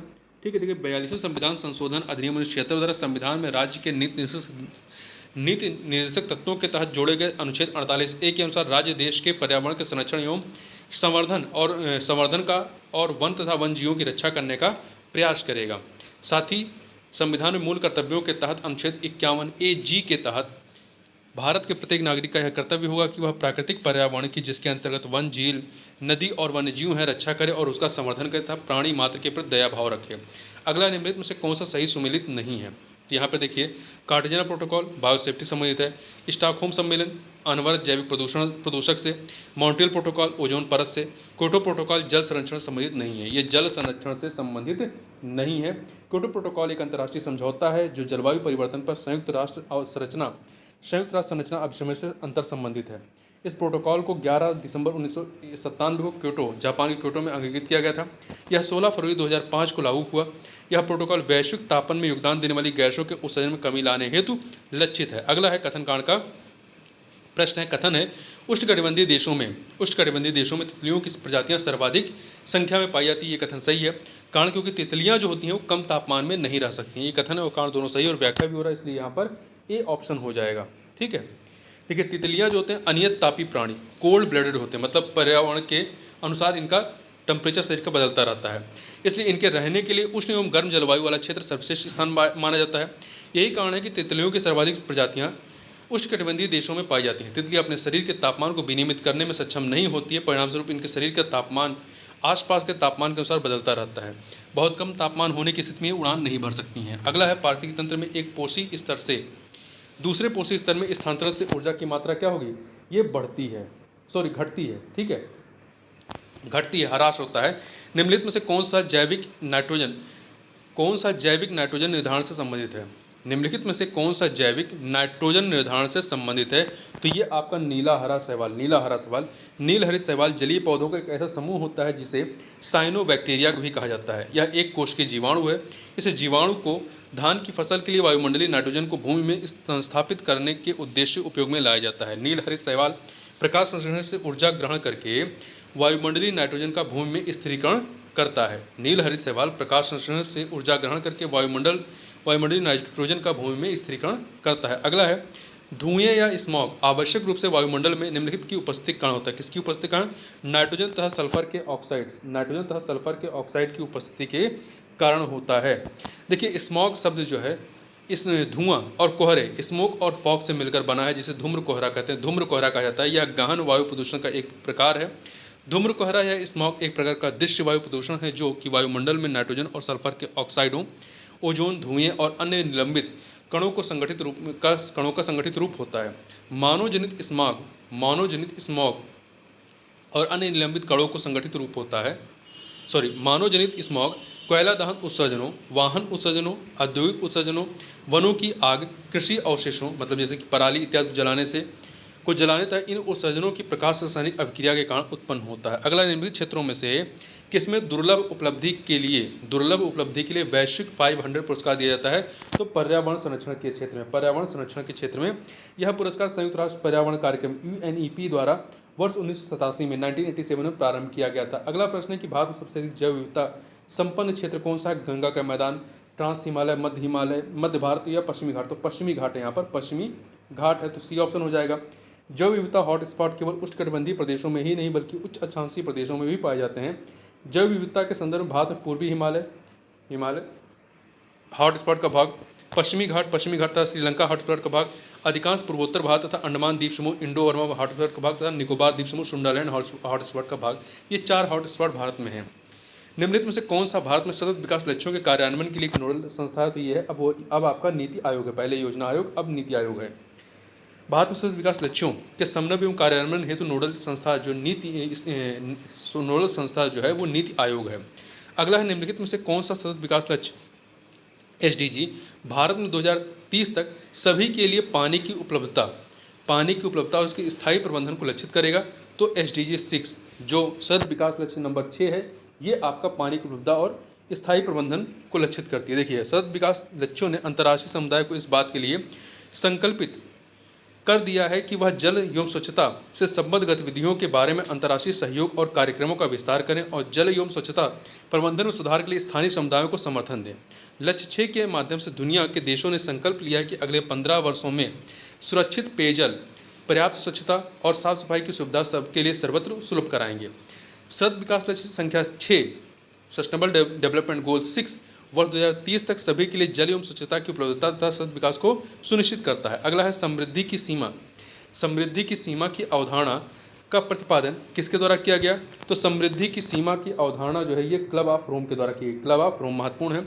अप्रैल 1968 में 10 देशों के 30 व्यक्तियों का एक समूह, जिसमें वैज्ञानिक, शिक्षक, अर्थशास्त्री, मानवतावादी, प्रशासक आदि शामिल हैं, कि रोम के एकेडेमिया डी लिंसी में एक बैठक हुई। इस बैठक से ही क्लब ऑफ रोम का विकास हुआ। इसी क्लब ऑफ रोम के द्वारा ही द लिमिट्स टू ग्रोथ का प्रतिपादन किया गया। अगला है, भारत द्वारा भूमि क्षरण तटस्थता प्राप्त करने का लक्ष्य, भारत द्वारा भूमि क्षरण तटस्थता प्राप्त करने का लक्ष्य रखा गया है 2030 तक। ठीक है। मरुस्थलीकरण से निपटने के लिए संयुक्त राष्ट्र अभिसमय का 12 दिवसीय ये जो COP14 था, ये नई दिल्ली में 2 से 13 सितंबर 2019 के मध्य आयोजित हुआ था। सम्मेलन में सदस्य देशों ने वर्ष 2030 तक भूमि क्षरण तटस्थता का लक्ष्य निर्धारित किया है। अब हम लोग जो है विज्ञान के प्रश्नों को देख लेते हैं। विज्ञान का जो पहला प्रश्न है, निम्नलिखित में से किसी वस्तु के नमूने को हवा में खुला रखने पर कुछ समय पश्चात गायब हो जाता है, जैसे कपूर, नैफ्थलीन अथवा शुष्क बर्फ। इस घटना को क्या कहते हैं? ऊर्ध्वपातन कहते हैं। क्या कहते हैं? ऊर्ध्वपातन कहते हैं। वह प्रक्रम जिसके द्वारा कोई ठोस पदार्थ बिना तरल अवस्था में आए ही सीधे वाष्प में परिवर्तित हो जाता है, अथवा वाष्प बिना तरल अवस्था में आए सीधे ठोस बदल जाता है, तो इसे ऊर्ध्वपातन की क्रिया कहते हैं। ऐसे पदार्थों को ऊर्ध्वपातन पदार्थ कहा जाता है, जैसे कपूर है, नैफ्थलीन है इत्यादि है। प्रकाश ऊर्जा का ऑप्टिकल फाइबर में संचरण निम्नलिखित घटना के अनुप्रयोग द्वारा किया जाता है, तो ये पूर्ण आंतरिक परावर्तन के अनुप्रयोग के द्वारा किया जाता है। प्रकाश तंतु या ऑप्टिकल फाइबर सिलिका से बनी पतली बेलनाकार नलियां होती हैं, जो प्रकाश के पूर्ण आंतरिक परावर्तन के सिद्धांत पर कार्य करती हैं। श्याम बीवर या ब्लैक होल क्या होते हैं? तो ये एक सिमट गया तारा होता है। ये सिमट गया एक तारा होता है। श्याम बीवर या ब्लैक होल अत्यधिक घनत्व तथा द्रव्यमान वाले ऐसे पिंड होते हैं जिनका गुरुत्वाकर्षण इतना प्रबल होता है कि उससे प्रकाश किरणों का भी बच पाना असंभव होता है। चूँकि ब्लैक होल प्रकाश की किरणों को अवशोषित कर लेता है, इसलिए यह अदृश्य बना रहता है। ठीक है।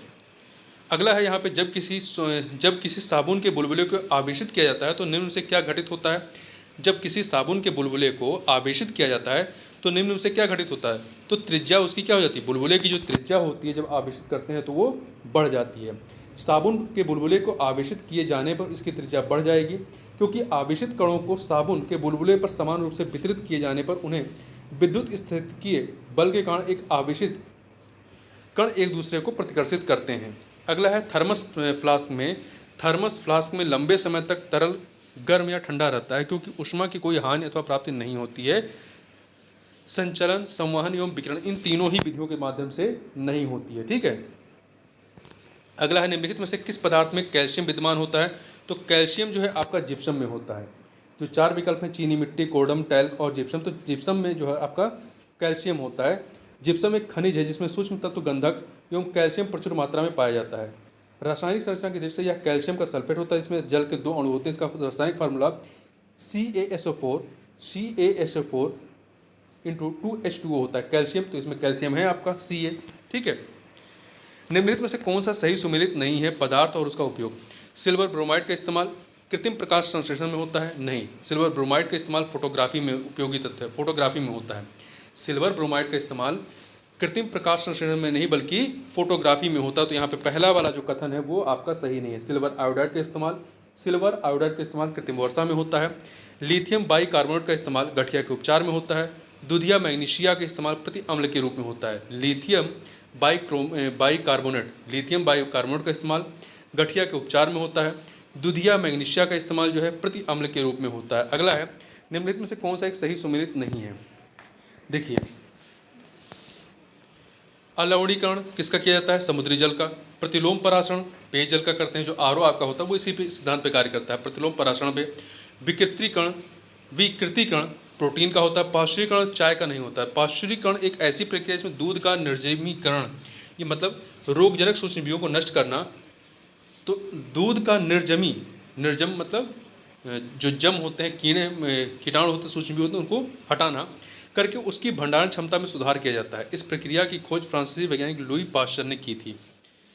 अगला है, निम्नलिखित में से कौन सा एक शाकनाशक का उदाहरण है? शाकनाशक sodium chlorate, potassium permanganate, bleaching powder. तो इसमें से देखिए शाकनाशक जो है वो कौन सा है? सोडियम क्लोरेट है। शाकनाशी ऐसे रसायन होते हैं जिनका प्रयोग कृषि में अवांछित खरपतवारों को नष्ट करने के लिए किया जाता है। इनका प्रमुख उदाहरण है सोडियम क्लोरेट, NaClO3। ठीक है। सोडियम क्लोराइड क्या है? एक शाकनाशक है। अगला यहाँ पे 2 सूचियाँ दी गई हैं, इन्हें हमें क्या करना है? सुमेलित करना है। देखिए, केवलार क्या है? केवलार संश्लेषित रेशा है। टेक्सॉल कैंसर रोधी दवा है। टेक्सॉल जिंक फास्फाइड रोडेंटनाशी, चूहे मारने की दवा। नाइट्रोसेलुलोस विस्फोटक होता है। फिर से देख लीजिए, केवलार संश्लेषित रेशा होता है। सिंथेटिक फाइबर होता है। टेक्सॉल कैंसर रोधी दवा होती है। जिंक फास्फाइड रोडेंट नाशी होता है। नाइट्रोसेलुलोज विस्फोटक होता है। अगला, निम्नलिखित पदार्थों को उनके पहली बार प्रयोगशाला में संश्लेषण के कालक्रमानुसार व्यवस्थित कीजिए। Black gold, fluorine, graphene, Kevlar. अब जब ऐसे प्रश्न एग्जाम पूछे जाएं तो यदि आपको पूरी तरह से कन्फर्म हो तो ऐसे प्रश्नों को तुक्का नहीं लगाना चाहिए, ऐसे प्रश्नों को छोड़ देना चाहिए। ठीक है, तो इसका जो सही उत्तर था वो है आपका, सबसे पहले इसमें बनता क्या है, केवलार, तो 4, फिर आपका फ्लोरीन है, फिर आपका फ्लोरीन के बाद ग्राफीन है, और फिर आपका ब्लैक गोल्ड है। तो 4 2 3 1। ठीक है, ब्लैक गोल्ड सबसे बाद में, केवलार सबसे पहले। आगे चलते हैं। निम्नलिखित में से कौन सा पदार्थ प्रोटीन नहीं है? कौन सा पदार्थ प्रोटीन नहीं है? कपास, केश या बाल, लूता रेशम मतलब स्पाइडर सिल्क, खुर। तो इसमें से जो कपास होता है, कपास ये आपका प्रोटीन नहीं, जबकि अन्य जो है प्रोटीन है। कपास एक मुलायम रोएदार स्टेपल रेशा होता है जो कपास के पौधे के बीज के चारों ओर, जो कपास के पौधे के बीजों के चारों ओर एक संरक्षण आवरण में विकसित होता है। यह लगभग पूरी तरह सेलुलोज का बना होता है, जबकि केश या बाल, लूता रेशम, स्पाइडर सिल्क और खुर मुख्यतः प्रोटीन के बने होते हैं। अगला प्रश्न है आपका कि मानव शरीर में निम्नलिखित में से कौन सी ग्रंथि अंतःस्रावी एवं बहिःस्रावी दोनों होती है? तो जो अग्नाशय होती है, अग्नाशय ये, ठीक है, पैंक्रियास। अग्नाशय एक मिश्रित ग्रंथि है जिसमें बहिःस्रावी तथा अंतःस्रावी दोनों प्रकार के उत्तक या कोशिकाएं होती हैं। अग्नाशय के 2 मुख्य कार्य होते हैं। बहिःस्रावी यह मुख्यतः पाचन में सहायक होता है, जबकि अंतःस्रावी यह मुख्यतः रक्त शर्करा को विनियमित करता है, जो अंतःस्रावी होता है। अगला है तुलसी के पौधे का औषधीय महत्व निम्नलिखित की उपस्थिति कारण होता है। तो इसमें फिनॉल एवं फ्लेवोनाइड होता है। फिनॉल एवं फ्लेवोनाइड होता है, इसकी वजह से इसमें औषधीय गुण होते हैं। तुलसी, जिसका रासायनिक नाम आशिमम टेन्यूफ्लोरम है, आशिमम टेन्यूफ्लोरम है, एक औषधीय पौधा है। इसमें महत्वपूर्ण फाइटो रसायन पाए जाते हैं जो अपने प्रदाहनाशी, एंटी इन्फ्लेमेटरी तथा प्रति ऑक्सीकारक एंटीऑक्सीडेंट गुणों के कारण विभिन्न गंभीर रोगों से सुरक्षा प्रदान करते हैं। तुलसी के पत्ते के अर्क में फ्लेवोनाइड, शेपोनिन, ग्लाइकोसाइड आदि उपस्थित होते हैं जो इसके औषधि गुणों में वृद्धि करते हैं। अगला है मानव आहार में पालिश किए हुए चावल के उपयोग से निम्नलिखित रोग हो सकता है। देखिए इसमें क्या होता है, विटामिन B2 की कमी होती है। तो विटामिन B2 किसी संबंधित थायमिन, तो मतलब इससे क्या, इसकी कमी से क्या होगा, बेरी रोग हो जाएगा। सफ़ेद अनाज जैसे पॉलिश किए हुए चावल तथा गेहूं का आटा इत्यादि में थायमिन पर्याप्त मात्रा में उपस्थित नहीं होता है। यदि मानव आहार में मुख्यतः यही चीज़ें शामिल हैं तो यह शरीर में थायमिन की कमी के कारण बन सकता है। उल्लेखनीय कि बेरी एक पोषक संबंधी रोग है जो थायमिन, विटामिन B2 नहीं, विटामिन B1, ठीक है, जो हमने विटामिन B2 बोल दिया था वो गलत था, विटामिन B1 है की कमी के कारण होता है। अगला है निम्नलिखित में से कौन सा युग्म सही सुमेलित नहीं है? विटामिन और उसका प्रचुर स्रोत कौन सा है? तो देखिए विटामिन B6 का धान की चोकर या राइस ब्रैन। विटामिन B2 के लिए कार्ड यकृत तेल नहीं होता है। जो कार्ड, देखिए कार्ड यकृत तेल या कार्ड मछली के यकृत से उत्पन्न एक आहार पूरक होता है जो कार्ड यकृत तेल है। इसमें ओमेगा 3 फैटी एसिड के अतिरिक्त विटामिन A और विटामिन D होता है। तो इसमें विटामिन B2 नहीं होता है। कार्ड यकृत तेल में विटामिन B2 नहीं होगा। इसमें क्या होता है, इसमें विटामिन A, विटामिन D और ओमेगा 3 फैटी एसिड होता है। तो यहाँ पे बी वाला जो ऑप्शन है वो सही नहीं है। विटामिन ई गेहूं अंकुर तेल मिलता है, गेहूं अंकुर तेल मिलता है, और विटामिन के अल्फा में मिलता है। ठीक है, आगे चलते हैं। यहाँ ध्यान रखिए विटामिन B2 जो है आपका यहाँ पे बी वाला विकल्प में, इसका रासायनिक नाम क्या है, रिबोफ्लेविन होता है, रिबोफ्लेविन। यह भोजन से ऊर्जा मुक्त करने में सहायक होता है। अंडे, हरी सब्जियाँ, फलियाँ, दूध इत्यादि इसके मुख्य स्रोत हैं। अगला प्रश्न एक कथन कारण का है अधिकांश विटामिन मानव शरीर में संश्लेषित नहीं किए जाते हैं। सही है, तभी तो आपको विटामिन खानी पड़ती है ना। कारण मानव अंग केवल अनिवार्य सूक्ष्म पोषकों का ही संश्लेषण करते हैं। मानव अंग केवल अनिवार्य सूक्ष्म पोषकों का ही संश्लेषण करते हैं, ये कथन आपका गलत है। तो कारण सही है, कथन सही है, कारण गलत है, इसलिए यहाँ पर आपका सी विकल्प सही हो जाएगा। देखिए अधिकांश विटामिन मानव शरीर में संश्लेषित नहीं किए जाते हैं और इसलिए इन्हें या उन्हें पर्याप्त मात्रा में भोजन द्वारा ग्रहण किए जाने की आवश्यकता होती है। मानव शरीर द्वारा vitamin A, vitamin B1 thiamine, vitamin बी2 riboflavin, vitamin B5 पेंटोथोनिक अम्ल, vitamin B6 pyridoxine, vitamin बी7 biotin, vitamin बी9 folic अम्ल, vitamin B12 cyanocobalamin, vitamin E तथा विटामिन के संश्लेषित नहीं किए जा सकते हैं। मानव शरीर अधिकांश प्रोटीन युक्त खाद्य पदार्थों में उपस्थित ट्रिप्टोफॉन नामक अमीनो अम्ल से विटामिन बी3 का निर्माण कर सकता है। साथ ही साथ मानव शरीर विटामिन डी का भी संश्लेषण कर सकता है। मानव शरीर हेतु आवश्यक संयुक्त रूप से लगभग 18 विटामिन एवं लगभग 14 खनिज शामिल होते हैं तथा आहारीय घटकों को शरीर स्वयं पर्याप्त मात्रा में निर्मित नहीं कर सकता, इसलिए इन्हें ही अनिवार्य सूक्ष्म पोषक कहते हैं। ठीक, तो यहाँ पे जो पहला है कि अधिकांश विटामिन मानव शरीर में संश्लेषित नहीं किए जाते हैं, सही है। कुछ किए जाते हैं, कुछ जैसे विटामिन डी हो गया, विटामिन बी3 हो गया, इन्हें शरीर संश्लेषित करता है। और जो कारण दिया गया कि मानव अंग केवल अनिवार्य सूक्ष्म पोषकों का ही संश्लेषण करते हैं, ये कथन भी आपका गलत है। तो कथन सही है, कारण गलत है, तो यहाँ पे सी ऑप्शन हो जाएगा। अगला है एंजाइमों के संदर्भ में, एंजाइम जो होते हैं, एंजाइमों के संदर्भ में निम्नलिखित कथनों में से कौन सा सही है। 2 कथन दिए गए हैं। पहला है कि वे जैव उत्प्रेरक का कार्य करते हैं, एंजाइम सही है। वे शरीर में उसी स्थान पर अपना कार्य करते हैं जहाँ वे उत्पादित होते हैं, एंजाइम। हार्मोन अन्य जगह पर जाकर कार्य करते हैं, तो यहाँ पर ये दोनों कथन यहाँ पर सही हैं, 1, 2, तो सी ऑप्शन हो जाएगा। एंजाइम जैव उत्प्रेरक होते हैं, जैव उत्प्रेरक होते हैं जो विशिष्ट जैविक क्रियाओं को अति उच्च दर से संपन्न कराते हैं। एंजाइमों के बिना जैव प्रक्रियाएं अति मंद दर से होती हैं। सामान्यतः एंजाइम उसी स्थान पर कार्य करते हैं जहां वे उत्पन्न होते हैं, जबकि हार्मोन अपने उद्गम स्थान से अलग स्थान पर अपना कार्य संपादित करता है। अगला है माँ का दूध नवजात को लगभग संपूर्ण आहार प्रदान करता है, किंतु इसमें निम्नलिखित का अभाव होता है। क्या? इसमें आयरन या लोहे का जो है अभाव होता है। इसमें कैल्शियम होता है, मैग्नीशियम होता है, पोटेशियम होता है, परंतु आयरन लोहे का अभाव होता है। माँ का दूध नवजात को लगभग संपूर्ण आहार प्रदान करता है, किंतु इसमें लौह पोषक तत्वों का अभाव होता है। दुग्ध स्त्रवण लैक्टेशन के आरंभिक कुछ दिनों तक जो दूध निकलता है उसे प्रथम स्तन या खीस कहते हैं। इसमें कई प्रकार के प्रतिरक्षी तत्व समाहित होते हैं जो नवजात शिशु में प्रतिरोधी क्षमता उत्पन्न करने के लिए अति आवश्यक होते हैं। कोलेस्ट्रम अथवा खीस में शिशु के बेहतर स्वास्थ्य के लिए zinc, calcium, vitamin A, vitamin B6, vitamin B12, potassium, magnesium आदि प्रचुर मात्रा में होता है। अगला है निम्नलिखित में से किस जीव का रक्त सफ़ेद होता है। तो जो तिलचट्टा होता है, तिलचट्टा का जो रंग होता है वो सफ़ेद होता है, क्योंकि इसमें हीमोग्लोबिन नहीं होता है। ऑक्सीजन हेतु हीमोग्लोबिन का प्रयोग न करने के कारण तिलचट्टे के खून का रंग लाल नहीं बल्कि रंगहीन होता है। काकरोच के रक्त द्वारा ऑक्सीजन का परिवहन नहीं किया जाता है और इसका रंग भी लाल नहीं होता क्योंकि इसमें हीमोग्लोबिन उपस्थित नहीं होता है। काकरोच के शरीर के प्रत्येक खंड में से ट्यूब्स की एक प्रणाली के माध्यम से कोशिकाओं तक सीधे ऑक्सीजन पहुँचती है। इनका रक्त जो है रंगीन या सफ़ेद रंग का होता है। देखिए, आयोग ने अपने अंतिम मूल्यांकन में जो है इस प्रश्न को हटा दिया था। वैसे इसका उत्तर जो है आपका बी ही है, तिलचट्टा, ध्यान रखिएगा। अगला है नाइट्रोजन स्थिरीकरण जीवाणु किस पौधे की जड़ के साथ संयोजन करते हैं। तो दालों के साथ। नाइट्रोजन स्थिरीकरण जीवाणु जो है वो दालों के पौधों के साथ संयोजन करते हैं, तो ए ऑप्शन हो जाएगा।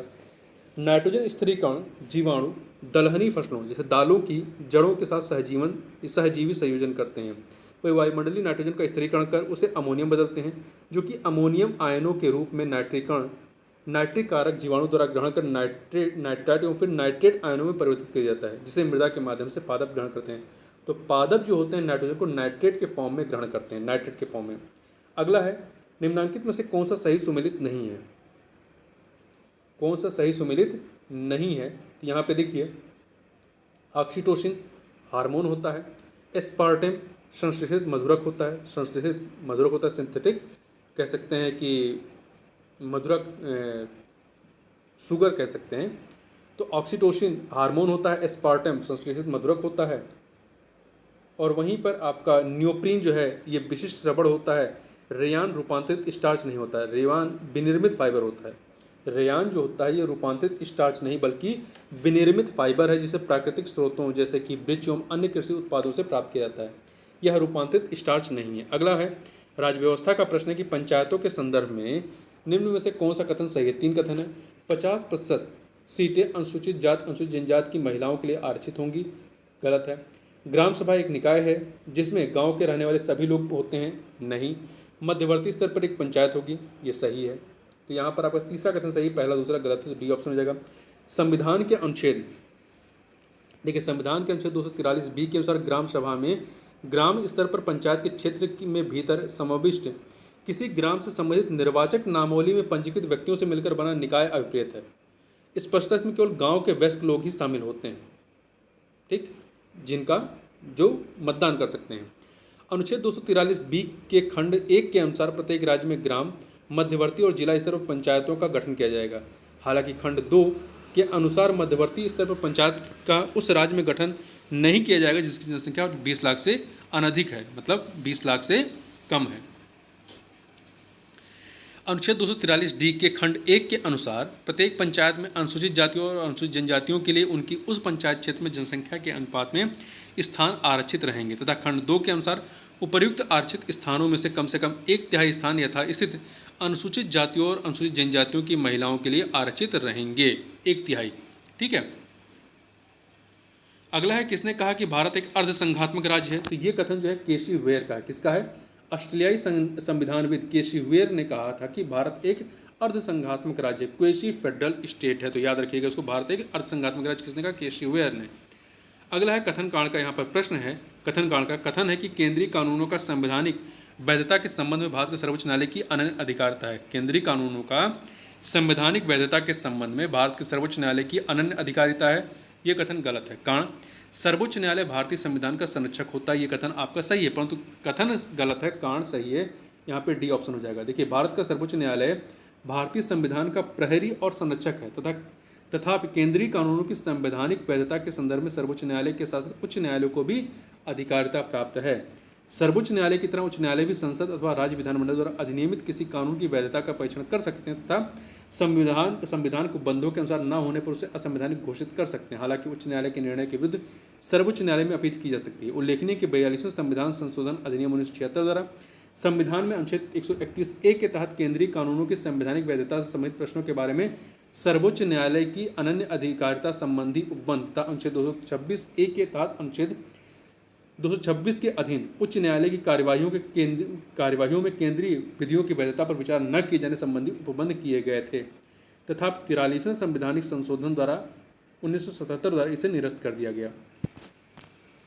तो यहाँ पर जो पहला है कि केंद्रीय कानूनों का संवैधानिक वैधता के संबंध में भारत के सर्वोच्च न्यायालय की अनन्य अधिकारिता है।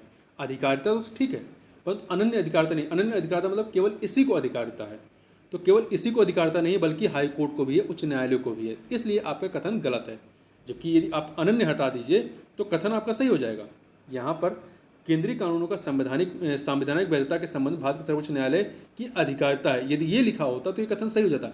अनन्य मतलब केवल इसी को है, केवल इसी को नहीं है बल्कि आपका उच्च न्यायालय को भी है, हाई कोर्ट को भी है।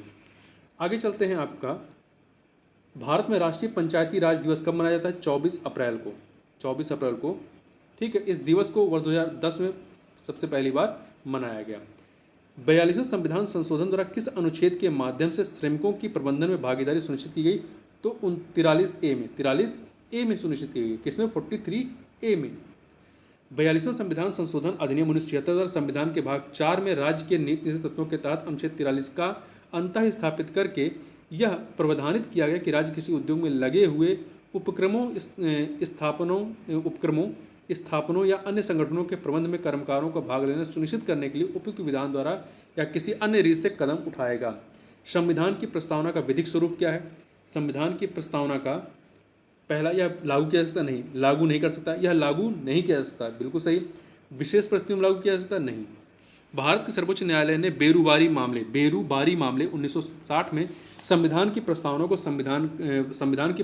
संविधान का अंग नहीं माना था, परंतु केशवानंद भारतीवाद 1973 में सर्वोच्च न्यायालय ने अपने पूर्व निर्णयों को पलटते हुए प्रस्तावना को संविधान का अभिन्न अंग माना तथा यह निर्णय दिया कि संविधान के अस्पष्ट क्षेत्रों की व्याख्या के लिए प्रस्तावना की सहायता ली जा सकती है। इस प्रकार यदि प्रस्तावना या उसके किसी भाग को विधिक रूप से न्यायालय में परिवर्तित नहीं किया जा सकता, तथापि संविधान के अस्पष्ट क्षेत्रों की व्याख्या प्रस्तावना की सहायता न्यायालय द्वारा ली जा सकती है। अगला, भारतीय संविधान के अनुच्छेद 162 के शीर्षक के संबंध में निम्न से कौन सा सही है? तो 162 के शीर्षक क्या है? राज्य की कार्यपालिका शक्ति का विस्तार। राज्य की कार्यपालिका शक्ति का विस्तार संबंधी उपबंध करता है। इस अनुच्छेद के अनुसार इस संविधान के उपबंधों के अधीन रहते हुए किसी राज्य की कार्यपालिका शक्ति का विस्तार उन विषयों पर होगा जिनके संबंध में उस राज्य के विधानमंडल की विधि बनाने की शक्ति है। देखिए इस प्रश्न को भी आयोग द्वारा अंतिम उत्तर कुंजी में से मूल्यांकन से बाहर कर दिया गया था। अगला है, किस वर्ष में अकाउंटिंग को ऑडिटिंग मतलब लेखा परीक्षा से अलग किया गया? किस वर्ष में अकाउंटिंग को ऑडिटिंग लेखा परीक्षा से अलग किया गया था? नियंत्रक महालेखा परीक्षा का कार्य केवल सरकारी लेखा तक सीमित रह गया 1976 में, 1976 में। ठीक है, देखिए वर्ष 1976 से पूर्व भारत के नियंत्रक महालेखा परीक्षक कैग को लेखांकन, अकाउंटिंग और लेखा परीक्षा ऑडिटिंग दोनों ही दायित्वों का निर्वहन करना होता था। वर्ष 1976 में सीएजी मतलब महालेखा परीक्षक कर्तव्य शक्तियां और सेवा शर्तें अधिनियम 1971 में संशोधन कर केंद्र सरकार के स्तर पर अकाउंटिंग को ऑडिटिंग से पृथक किया गया। मतलब अकाउंटिंग को हटा दिया गया, केवल ऑडिटिंग रखा गया। तथा सीएजी का कार्य केवल केंद्र सरकार की लेखा परीक्षा मतलब ऑडिटिंग तक ही सीमित कर दिया गया। मतलब इसका कार्य अकाउंटिंग नहीं रह गया, केवल ऑडिटिंग रह गया। वर्ष 1976 में केंद्र में लेखांकन का कार्य विभिन्न केंद्रीय विभागों द्वारा स्वयं भारतीय नागरिक लेखा सेवा इंडियन सिविल अकाउंट सर्विस की सहायता से किया जाता है। हालांकि भारत का नियंत्रक और महालेखा परीक्षक अभी भी राज्यों के स्तर पर उपयुक्त दोनों ही दायित्वों अकाउंटिंग और ऑडिटिंग का निर्वहन करता है, परंतु केंद्र के स्तर पर केवल ऑडिटिंग करता है। ध्यान रखिएगा, जो कैग है केंद्र के स्तर पर केवल ऑडिटिंग करता है, परंतु राज्य के स्तर पर अकाउंटिंग और ऑडिटिंग दोनों ही कार्यों का निर्वहन करता है। अगला है, भारत में नियोजित विकास का विरोध किसने किया था? तो महात्मा गांधी ने। प्लान्ड डेवलपमेंट का जो विरोध है वो महात्मा गांधी ने किया था। ठीक है, भारत में नियोजित विकास का विरोध महात्मा गांधी ने किया था। गांधी जी वस्तुतः औद्योगिकीकरण और मशीनीकरण के विरोधी थे। उन्होंने कुटीर और ग्रामीण उद्योगों का समर्थन करने के साथ ग्राम मतलब गाँव को अर्थव्यवस्था की आधारभूत इकाई माना। उन्होंने मशीनों के प्रयोग के स्थान पर श्रमपरक उद्यमों को अधिक महत्व दिया ताकि अधिकाधिक लोगों को रोजगार मिल सके। उनकी ग्राम स्वराज की अवधारणा के तहत ग्राम या गांव ऐसी आर्थिक इकाई थे जहां के निवासियों की सभी आवश्यकताएं वही के उत्पादों से पूरी हो सकें। ध्यान रखिएगा, आयोग ने इस प्रश्न को जो है अंतिम मूल्यांकन से बाहर कर दिया था। अगला है कथन कांड का यहाँ प्रश्न है। कथन है, भारतीय संविधान का अनुच्छेद 30 अल्पसंख्यक वर्ग शब्द को परिभाषित नहीं करता। ये शब्द सही है, ये कथन सही है। कारण देखें, संविधान केवल भाषाई और धार्मिक अल्पसंख्यक वर्ग को मान्यता प्रदान करता है, ये भी सही है, परंतु व्याख्या नहीं कर रहा है। ये कारण जो कथन की व्याख्या नहीं कर रहा, दोनों कथन अपनी जगह पर सही है, परंतु व्याख्या नहीं हो रही, इसलिए यहाँ पे बी विकल्प जो है वो सही हो जाएगा। ठीक है, भारतीय संविधान के अनुच्छेद 30(1) में कहा गया कि धर्म या भाषा पर आधारित सभी अल्पसंख्यक वर्गों को अपनी रुचि की शिक्षा संस्थाओं की स्थापना और प्रशासन का अधिकार होगा। अनुच्छेद 30(2) के अनुसार शिक्षा संस्थाओं को सहायता देने में राज्य किसी शिक्षण संस्था के विरुद्ध इस आधार पर विभेद नहीं करेगा कि वह धर्म या भाषा पर आधारित किसी अल्पसंख्यक वर्ग के प्रबंधन में स्पष्टता अनुच्छेद 30 में अल्पसंख्यक वर्ग शब्द को परिभाषित नहीं किया गया है तथा इसमें भाषाई और धार्मिक अल्पसंख्यक वर्ग को मान्यता प्रदान की गई है। अगला प्रश्न है कि भारतीय संघात्मक व्यवस्था के संदर्भ में निम्नलिखित में से कौन सा या से सही है? दो कथन है, भारतीय संविधान के अंतर्गत राज्यों को संघ से अलग होने का अधिकार बिल्कुल नहीं है, सही है। अलग होने की मात्र वकालत करने पर अव्यक्त स्वतंत्रता की सुरक्षा मिलेगी नहीं। आप ये मतलब अलग होने की वकालत आप नहीं कर सकते, ये आपकी अव्यक्त स्वतंत्रता के तहत इसे सुरक्षा नहीं दी जाएगी। तो यहाँ पे कथन आपका सही है, मतलब पहला कथन सही है, दूसरा गलत है, तो यहाँ पे ए ऑप्शन हो जाएगा। ठीक है, निम्नलिखित में से कौन सा सही सुमेलित नहीं है? सार्वजनिक स्वास्थ्य एवं स्वच्छता ये राज्य सूची में आता है, जनगणना संघ सूची में, राज्यसभा में सीटों का बंटवारा ये द्वितीय अनुसूची में नहीं है बल्कि ये चौथी अनुसूची में है। द्वितीय में आपका क्या है? द्वितीय में आपका जो फंड इत्यादि उसके बारे में बात किया गया है। ठीक है, तो देखिए राज्यसभा में सीटों का बंटवारा आपका चौथी अनुसूची में है, द्वितीय में नहीं है, तो यहाँ पे सी वाला सही नहीं है। दल बदल विरोध ये 10वीं अनुसूची में, ये सही है आपका। ठीक, आगे चलते हैं।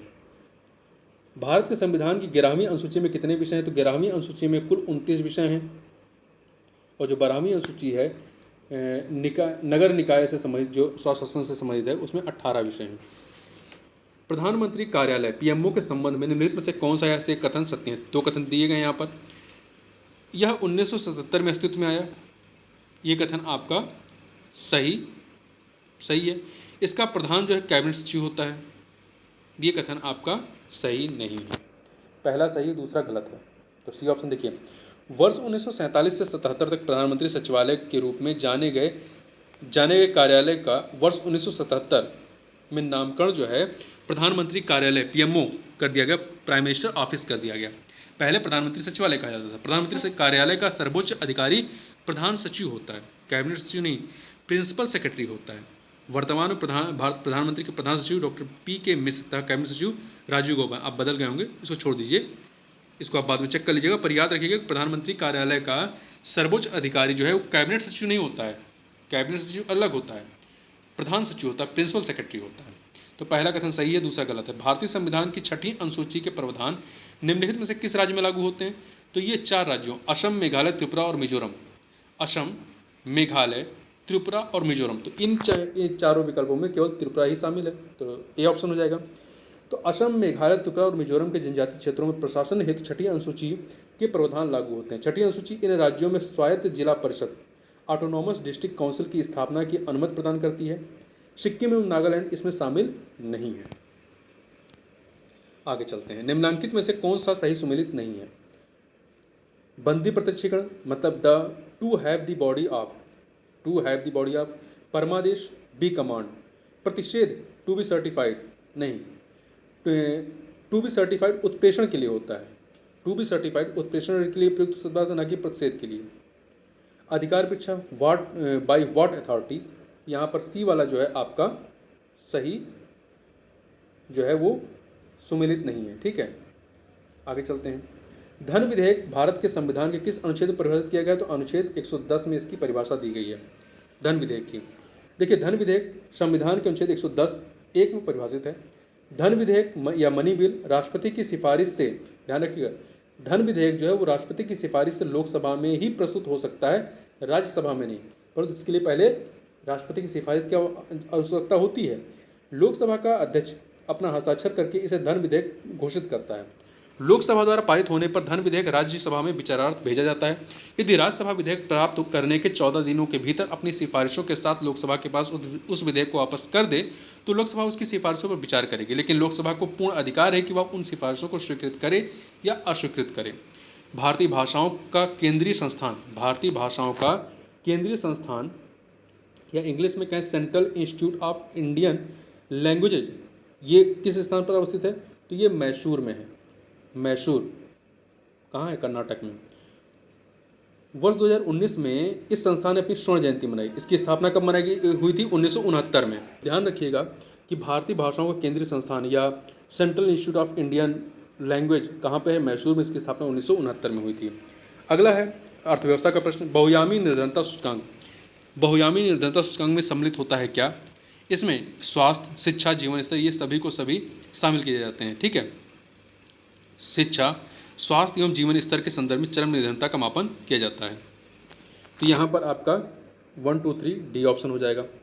निम्नलिखित में से किस प्रत्यक्ष लाभ योजना को Guinness book of world record द्वारा विश्व की सबसे बड़ी प्रत्यक्ष लाभ योजना माना जाता है? तो ये आपका पहल योजना है।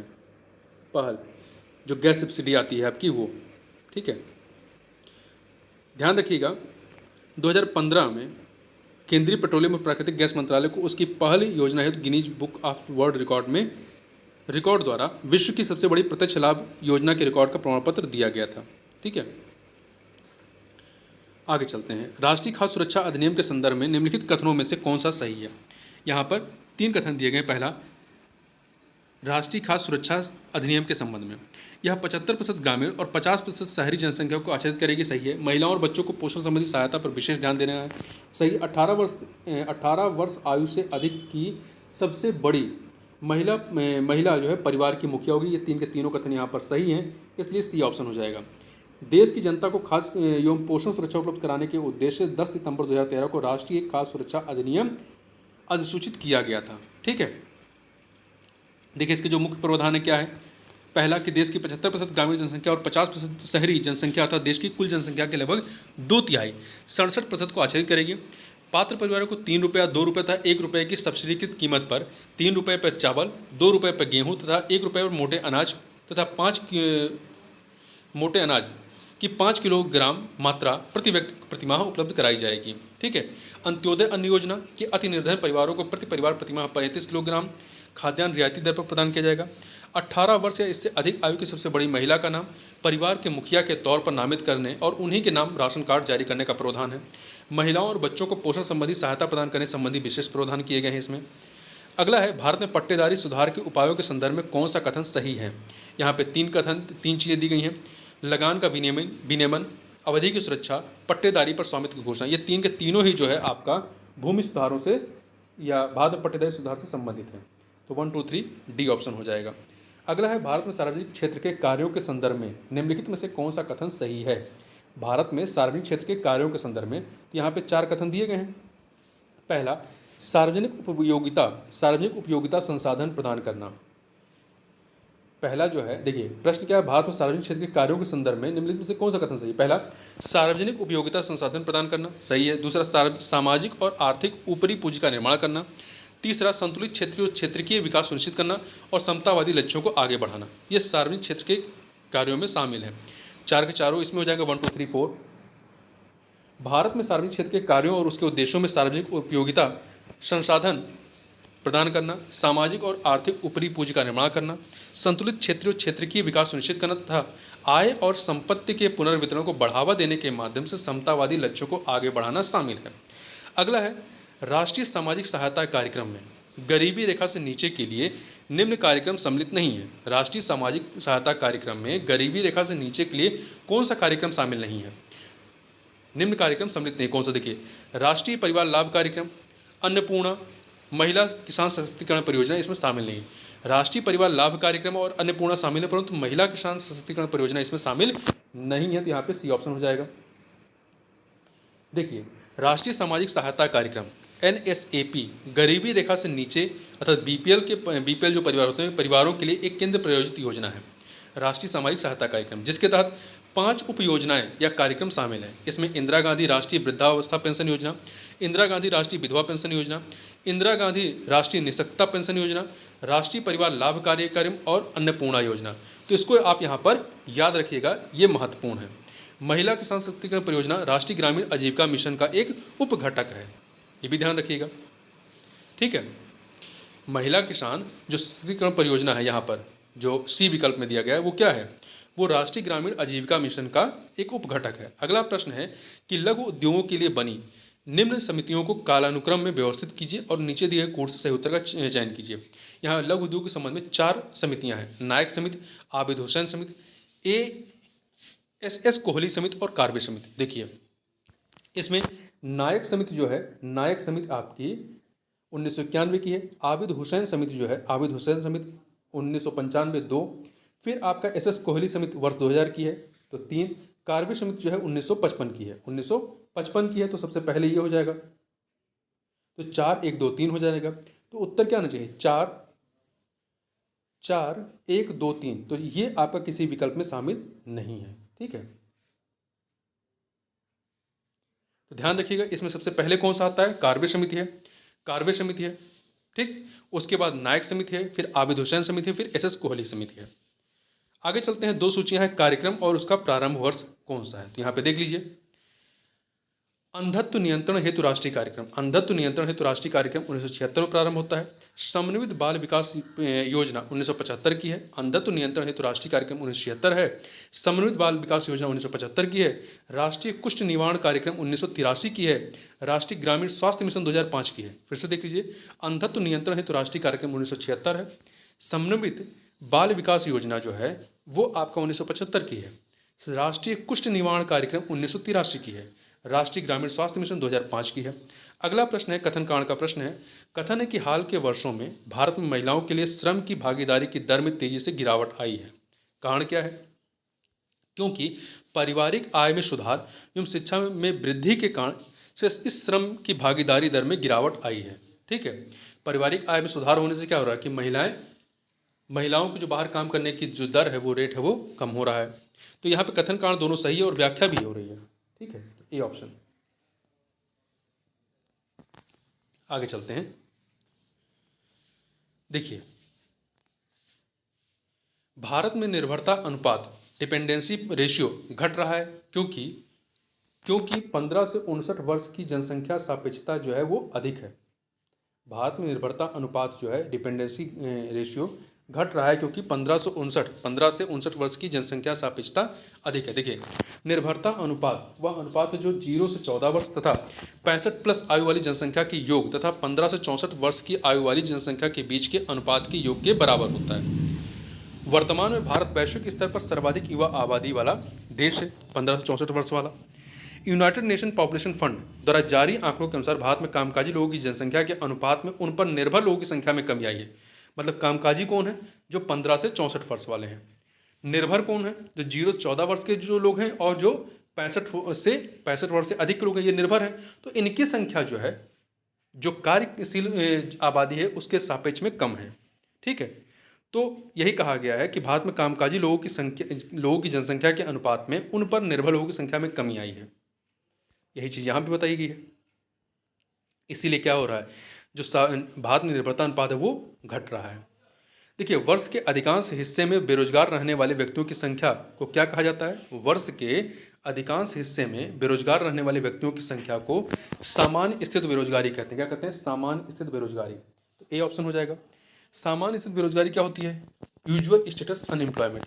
यह समीक्षा वर्ष के पूर्व के 365 दिनों में किसी व्यक्ति के कार्य की स्थिति को प्रदर्शित करता है। यदि कोई व्यक्ति वर्ष में अधिकांश दिनों मतलब 183 दिनों तक कार्य नहीं करता तो उसे सामान्य स्थित बेरोजगारी कहते हैं। सामान्य बेरोजगारी दर क्रॉनिक बेरोजगारी को प्रदर्शित करती है। क्रॉनिक बेरोजगारी को प्रदर्शित करती है क्योंकि वे सभी लोग जो सामान्य रूप से बेरोजगार हैं उन्हें बेरोजगारी की श्रेणी में रखा जाता है। अगला है कॉर्पोरेट सामाजिक उत्तरदायित्व, CSR के संदर्भ में निम्न में से कौन सा कथन यहाँ पर सही है? तो यहाँ पर देखिए, आपके पास कितने कथन है? 2 कथन है। पहला है कंपनी एक्ट 2014 ने CSR को अनिवार्य बना दिया, ये सही नहीं है। दूसरा, इसके अंतर्गत आने वाली कंपनियों को अपने वार्षिक शुद्ध लाभ का 1% CSR गतिविधियों में व्यय करना होगा, ये भी गलत है। तो 2 के दोनों कथन यहाँ पे गलत। देखिए, सैद्धांतिक तौर पर कॉर्पोरेट सामाजिक उत्तरदायित्व, कॉर्पोरेट सोशल रिस्पॉन्सिबिलिटी, CSR का अर्थ है सामाजिक जिम्मेदारियों को निभाते हुए कारोबार करना, न कि समाज पर उपकार करना। कॉर्पोरेट सामाजिक उत्तरदायित्व कॉर्पोरेट शासन का वह प्रारूप है जिसमें प्रक्रियाओं व प्रणालियों का एक ऐसा समूह स्वीकार किया जाता है जिसके तहत किसी उपक्रम या कंपनी का संचालन कंपनी के शेयरधारकों, कर्मचारियों या कंपनी के उपभोक्ताओं के हित में निहित हो। कंपनी अधिनियम 2013 भारत में कॉर्पोरेट शासन का आधार देता है। कंपनी अधिनियम, यहाँ पे क्या बताया गया था विकल्प में कि कंपनी एक्ट 2014 ने CSR को अनिवार्य बना दिया? नहीं, कंपनी एक्ट 2013 ने बनाया है। कंपनी अधिनियम 2013 भारत में कॉर्पोरेट शासन को आधार देता है। CSR गतिविधियों पर कंपनी द्वारा पिछले 3 वर्षों के औसत शुद्ध लाभ, एवरेज नेट प्रॉफिट का 2% खर्च करने की बात की गई, ना कि 1%। ठीक है, कंपनी अधिनियम की धारा 135 कंपनियों द्वारा कॉर्पोरेट सामाजिक उत्तरदायित्व की दिशा में गतिविधियों से संबंधित है। अगला है जीवन की भौतिक गुणवत्ता सूचकांक, PQLI किसके द्वारा विकसित किया गया है? इसे मैरिस के द्वारा विकसित किया गया है। जीवन की भौतिक गुणवत्ता सूचकांक PQLI मॉरिस द्वारा विकसित किया गया है। इन्होंने जीवन प्रत्याशा, शिशु मृत्यु दर तथा साक्षरता तीनों को मिलाकर जीवन भौतिक गुणवत्ता सूचकांक का निर्माण किया। PQLI का अधिकतम मूल्य 100 तथा न्यूनतम मूल्य जो है वो 1 होगा। 100 की ओर बढ़ना उत्तम स्थिति माना जाता है, जबकि 1 की ओर जाना खराब स्थिति का परिचायक है। तो ध्यान रखिए, इसमें 3 चीज़ों को शामिल किया गया है: जीवन प्रत्याशा, शिशु मृत्यु दर तथा साक्षरता। अब राज्य विशेष के प्रश्नों को देख लेते हैं। तो यहाँ पर देखिए, कथन कांड का प्रश्न है। कथन है उत्तर प्रदेश में गन्ना तथा चीनी का उत्पादन महाराष्ट्र से अधिक है परंतु उत्पादकता कम है, सही है। कारण महाराष्ट्र में अधिकांश चीनी मिलें सहकारी क्षेत्र में स्थापित हैं। 2 के दोनों कथन सही, परंतु व्याख्या नहीं हो रहा है, इसलिए यहाँ पर बी ऑप्शन हो जाएगा। आगे चलते हैं। यहाँ पे करंट अफेयर के जो प्रश्न, इन प्रश्नों को हम लोग छोड़ते हुए आगे बढ़ते हैं। विविध के प्रश्नों को देख लेते हैं। मजदूर किसान शक्ति संगठन MKSS नामक सामाजिक आंदोलन भारत में निम्न से किससे संबंधित है? तो ये RTI अधिनियम से संबंधित है, राइट टू इंफॉर्मेशन। देखिए, मजदूर किसान शक्ति संगठन को विशेष रूप से सूचना के अधिकार हेतु संघर्ष एवं जन आंदोलन के लिए जाना जाता है। वस्तुतः भारत में सूचना के अधिकार एवं जन आंदोलन की शुरुआत वर्ष 1990 से मानी जाती है, जब MKSS ने राजस्थान सरकार से अकाल राहत कार्यों और दी जाने वाली मजदूरी के आंकड़ों को सार्वजनिक करने की मांग को लेकर सफल संघर्ष किया था। सूचना के अधिकार अधिनियम को लाने में इस संगठन की महत्वपूर्ण भूमिका है। तो ध्यान रखिएगा, मजदूर किसान शक्ति संगठन का संबंध किससे? RTI अधिनियम से। अगला है चित्राचार्य उपेंद्र महारथी की पुस्तक वेणु शिल्प का संबंध निम्नलिखित में से किस कला से है? तो ये बांस कला से संबंधित है, बांस कला। चित्राचार्य उपेंद्र महारथी की पुस्तक वेणु शिल्प का संबंध बांस कला बम्बू आर्ट से है, बैम्बू आर्ट से है। इनके द्वारा रचित कुछ अन्य महत्वपूर्ण रचनाओं में वैशाली की लिच्छवी, बौद्ध धर्म का अभ्युत्थान एवं इंद्रगुप्त शामिल है। अगला है बिब्लियोमेट्री है। बिब्लियोमेट्री क्या है? सूचना प्रबंधन उपकरण है। बिब्लियोमेट्री एक सूचना प्रबंधन उपकरण है। अगला निम्नलिखित में से कौन सा एल्बिडो से संबंधित है? एल्बिडो से। तो वापसी की शक्ति जो है, वापसी की शक्ति एल्बिडो से संबंधित है। देखिए, वायुमंडल से गुजरते समय सूर्य की ऊर्जा का कुछ अंश परावर्तित हो जाता है। सौर विकिरण की इस परावर्तित मात्रा को पृथ्वी का एल्बिडो कहते हैं। अगला है गहरी कार्बन वेधशाला डीसीओ के संबंध में निम्न कथनों में से कौन सा सही है? यहाँ पे आपके पास दो कथन दिए गए हैं। पहला है, यह वैश्विक अनुसंधान कार्यक्रम पृथ्वी पर कार्बन की भूमिका को आगे बढ़ाने के लिए है। यह वैश्विक अनुसंधान कार्यक्रम पृथ्वी पर कार्बन की भूमिका को आगे बढ़ाने के लिए है। ये कथन आपका सही है। दूसरा, यह गहरी माइक्रोबियल पारिस्थितिकी तंत्र के क्षेत्रीय अवलोकन के लिए है। ये भी सही है। दो के दोनों कथन यहाँ पर सही है। देखिए, गहरी कार्बन वेधशाला डीसीओ 1000 से अधिक वैज्ञानिकों का एक वैश्विक समूह है जो पृथ्वी पर कार्बन की मात्रा, गतिविधि, रूप एवं उद्गम को समझने की दिशा में एक 10 वर्षीय अभियान पर कार्यरत है। इस अभियान के तहत गहरी माइक्रोबियल पारिस्थितिकी तंत्र के क्षेत्रीय अवलोकन का कार्य संचालित किया जाता है। कथन कांड का प्रश्न है कि कथन है कि हिंद महासागर कई बड़ी शक्तियों का सैन्य अड्डा बन गया है। सही है। कारण, हिंद महासागर से निकटवर्ती देशों को बहुत भौगोलिक राजनीतिक लाभ है। ये कारण भी सही है। देखिए, हिंद महासागर कई बड़ी शक्तियों का सैन्य अड्डा बन गया क्योंकि हिंद महासागर से निकटवर्ती देशों को बहुत भौगोलिक राजनीतिक लाभ है। तो कथन कारण यहाँ पर सही है और व्याख्या भी हो रही है, इसलिए यहाँ पर ए ऑप्शन हो जाएगा। ठीक। अगला प्रश्न है आपका 149 नंबर। हठ योग के संदर्भ में निम्नलिखित में से कौन सा कथन सही है? दो कथन है। हठ योग नागपंथियों द्वारा अपनाया जाता है। सही है। हठ योग क्रिया को सूफी संतों ने भी अपनाया था। दो के दोनों कथन यहाँ पर सही है, तो सी ऑप्शन हो जाएगा। भारत में हठ योग को नाथ संप्रदाय के योगियों द्वारा अपनाया जाता था। नाथ संप्रदाय के संस्थापक माने जाने वाले गुरु मत्स्येंद्रनाथ और उनके शिष्य गुरु गोरखनाथ ने हठ योग परंपरा की नींव डाली थी। हठ योग की क्रियाओं को सूफी संतों द्वारा भी अपनाया गया था। 47 सिलसिले के सूफी संत मोहम्मद गौस ग्वालियरी की फारसी पुस्तक बहर अल हयात में हठ योग संबंधी क्रियाओं को चित्रण मिलता है। अगला है, राष्ट्रीय पंचांग के संबंध में कौन सा या से कथन सही है? दो कथन है। पहला, भारतीय राष्ट्रीय पंचांग विक्रम संवत पर आधारित है। गलत है ये कथन। राष्ट्रीय पंचांग को 26 जनवरी 1950 को अपनाया गया था। ये भी कथन गलत है। दो के दोनों कथन यहाँ पर गलत है। देखिए, ग्रेगोरियन कैलेंडर के साथ साथ देश भर के लिए शक संवत पर आधारित राष्ट्रीय पंचांग, जिसका पहला महीना चैत्र है और सामान्य वर्ष 365 दिन का होता है, 22 मार्च 1957 को अपनाया गया था। कब अपनाया गया था? 22 मार्च 1957 को। ठीक। तो इसलिए जो पहला कथन है वहाँ विक्रम संवत नहीं शक संवत होना चाहिए। अपनाया कब गया? तो 22 मार्च 1957 को। चैत्र का पहला दिन सामान्यतः 22 मार्च और अधिवर्ष मतलब जिसमें 365 दिन होते हैं, 366 दिन, उसमें 21 मार्च को माना जाता है, मार्च को पड़ता है। तो इस प्रकार से यहाँ पर हम लोगों ने 2019 के प्रश्न पत्र को कंप्लीट किया। तो इस वीडियो में बस इतना ही। मिलते हैं नेक्स्ट वीडियो में, तो बहुत बहुत धन्यवाद।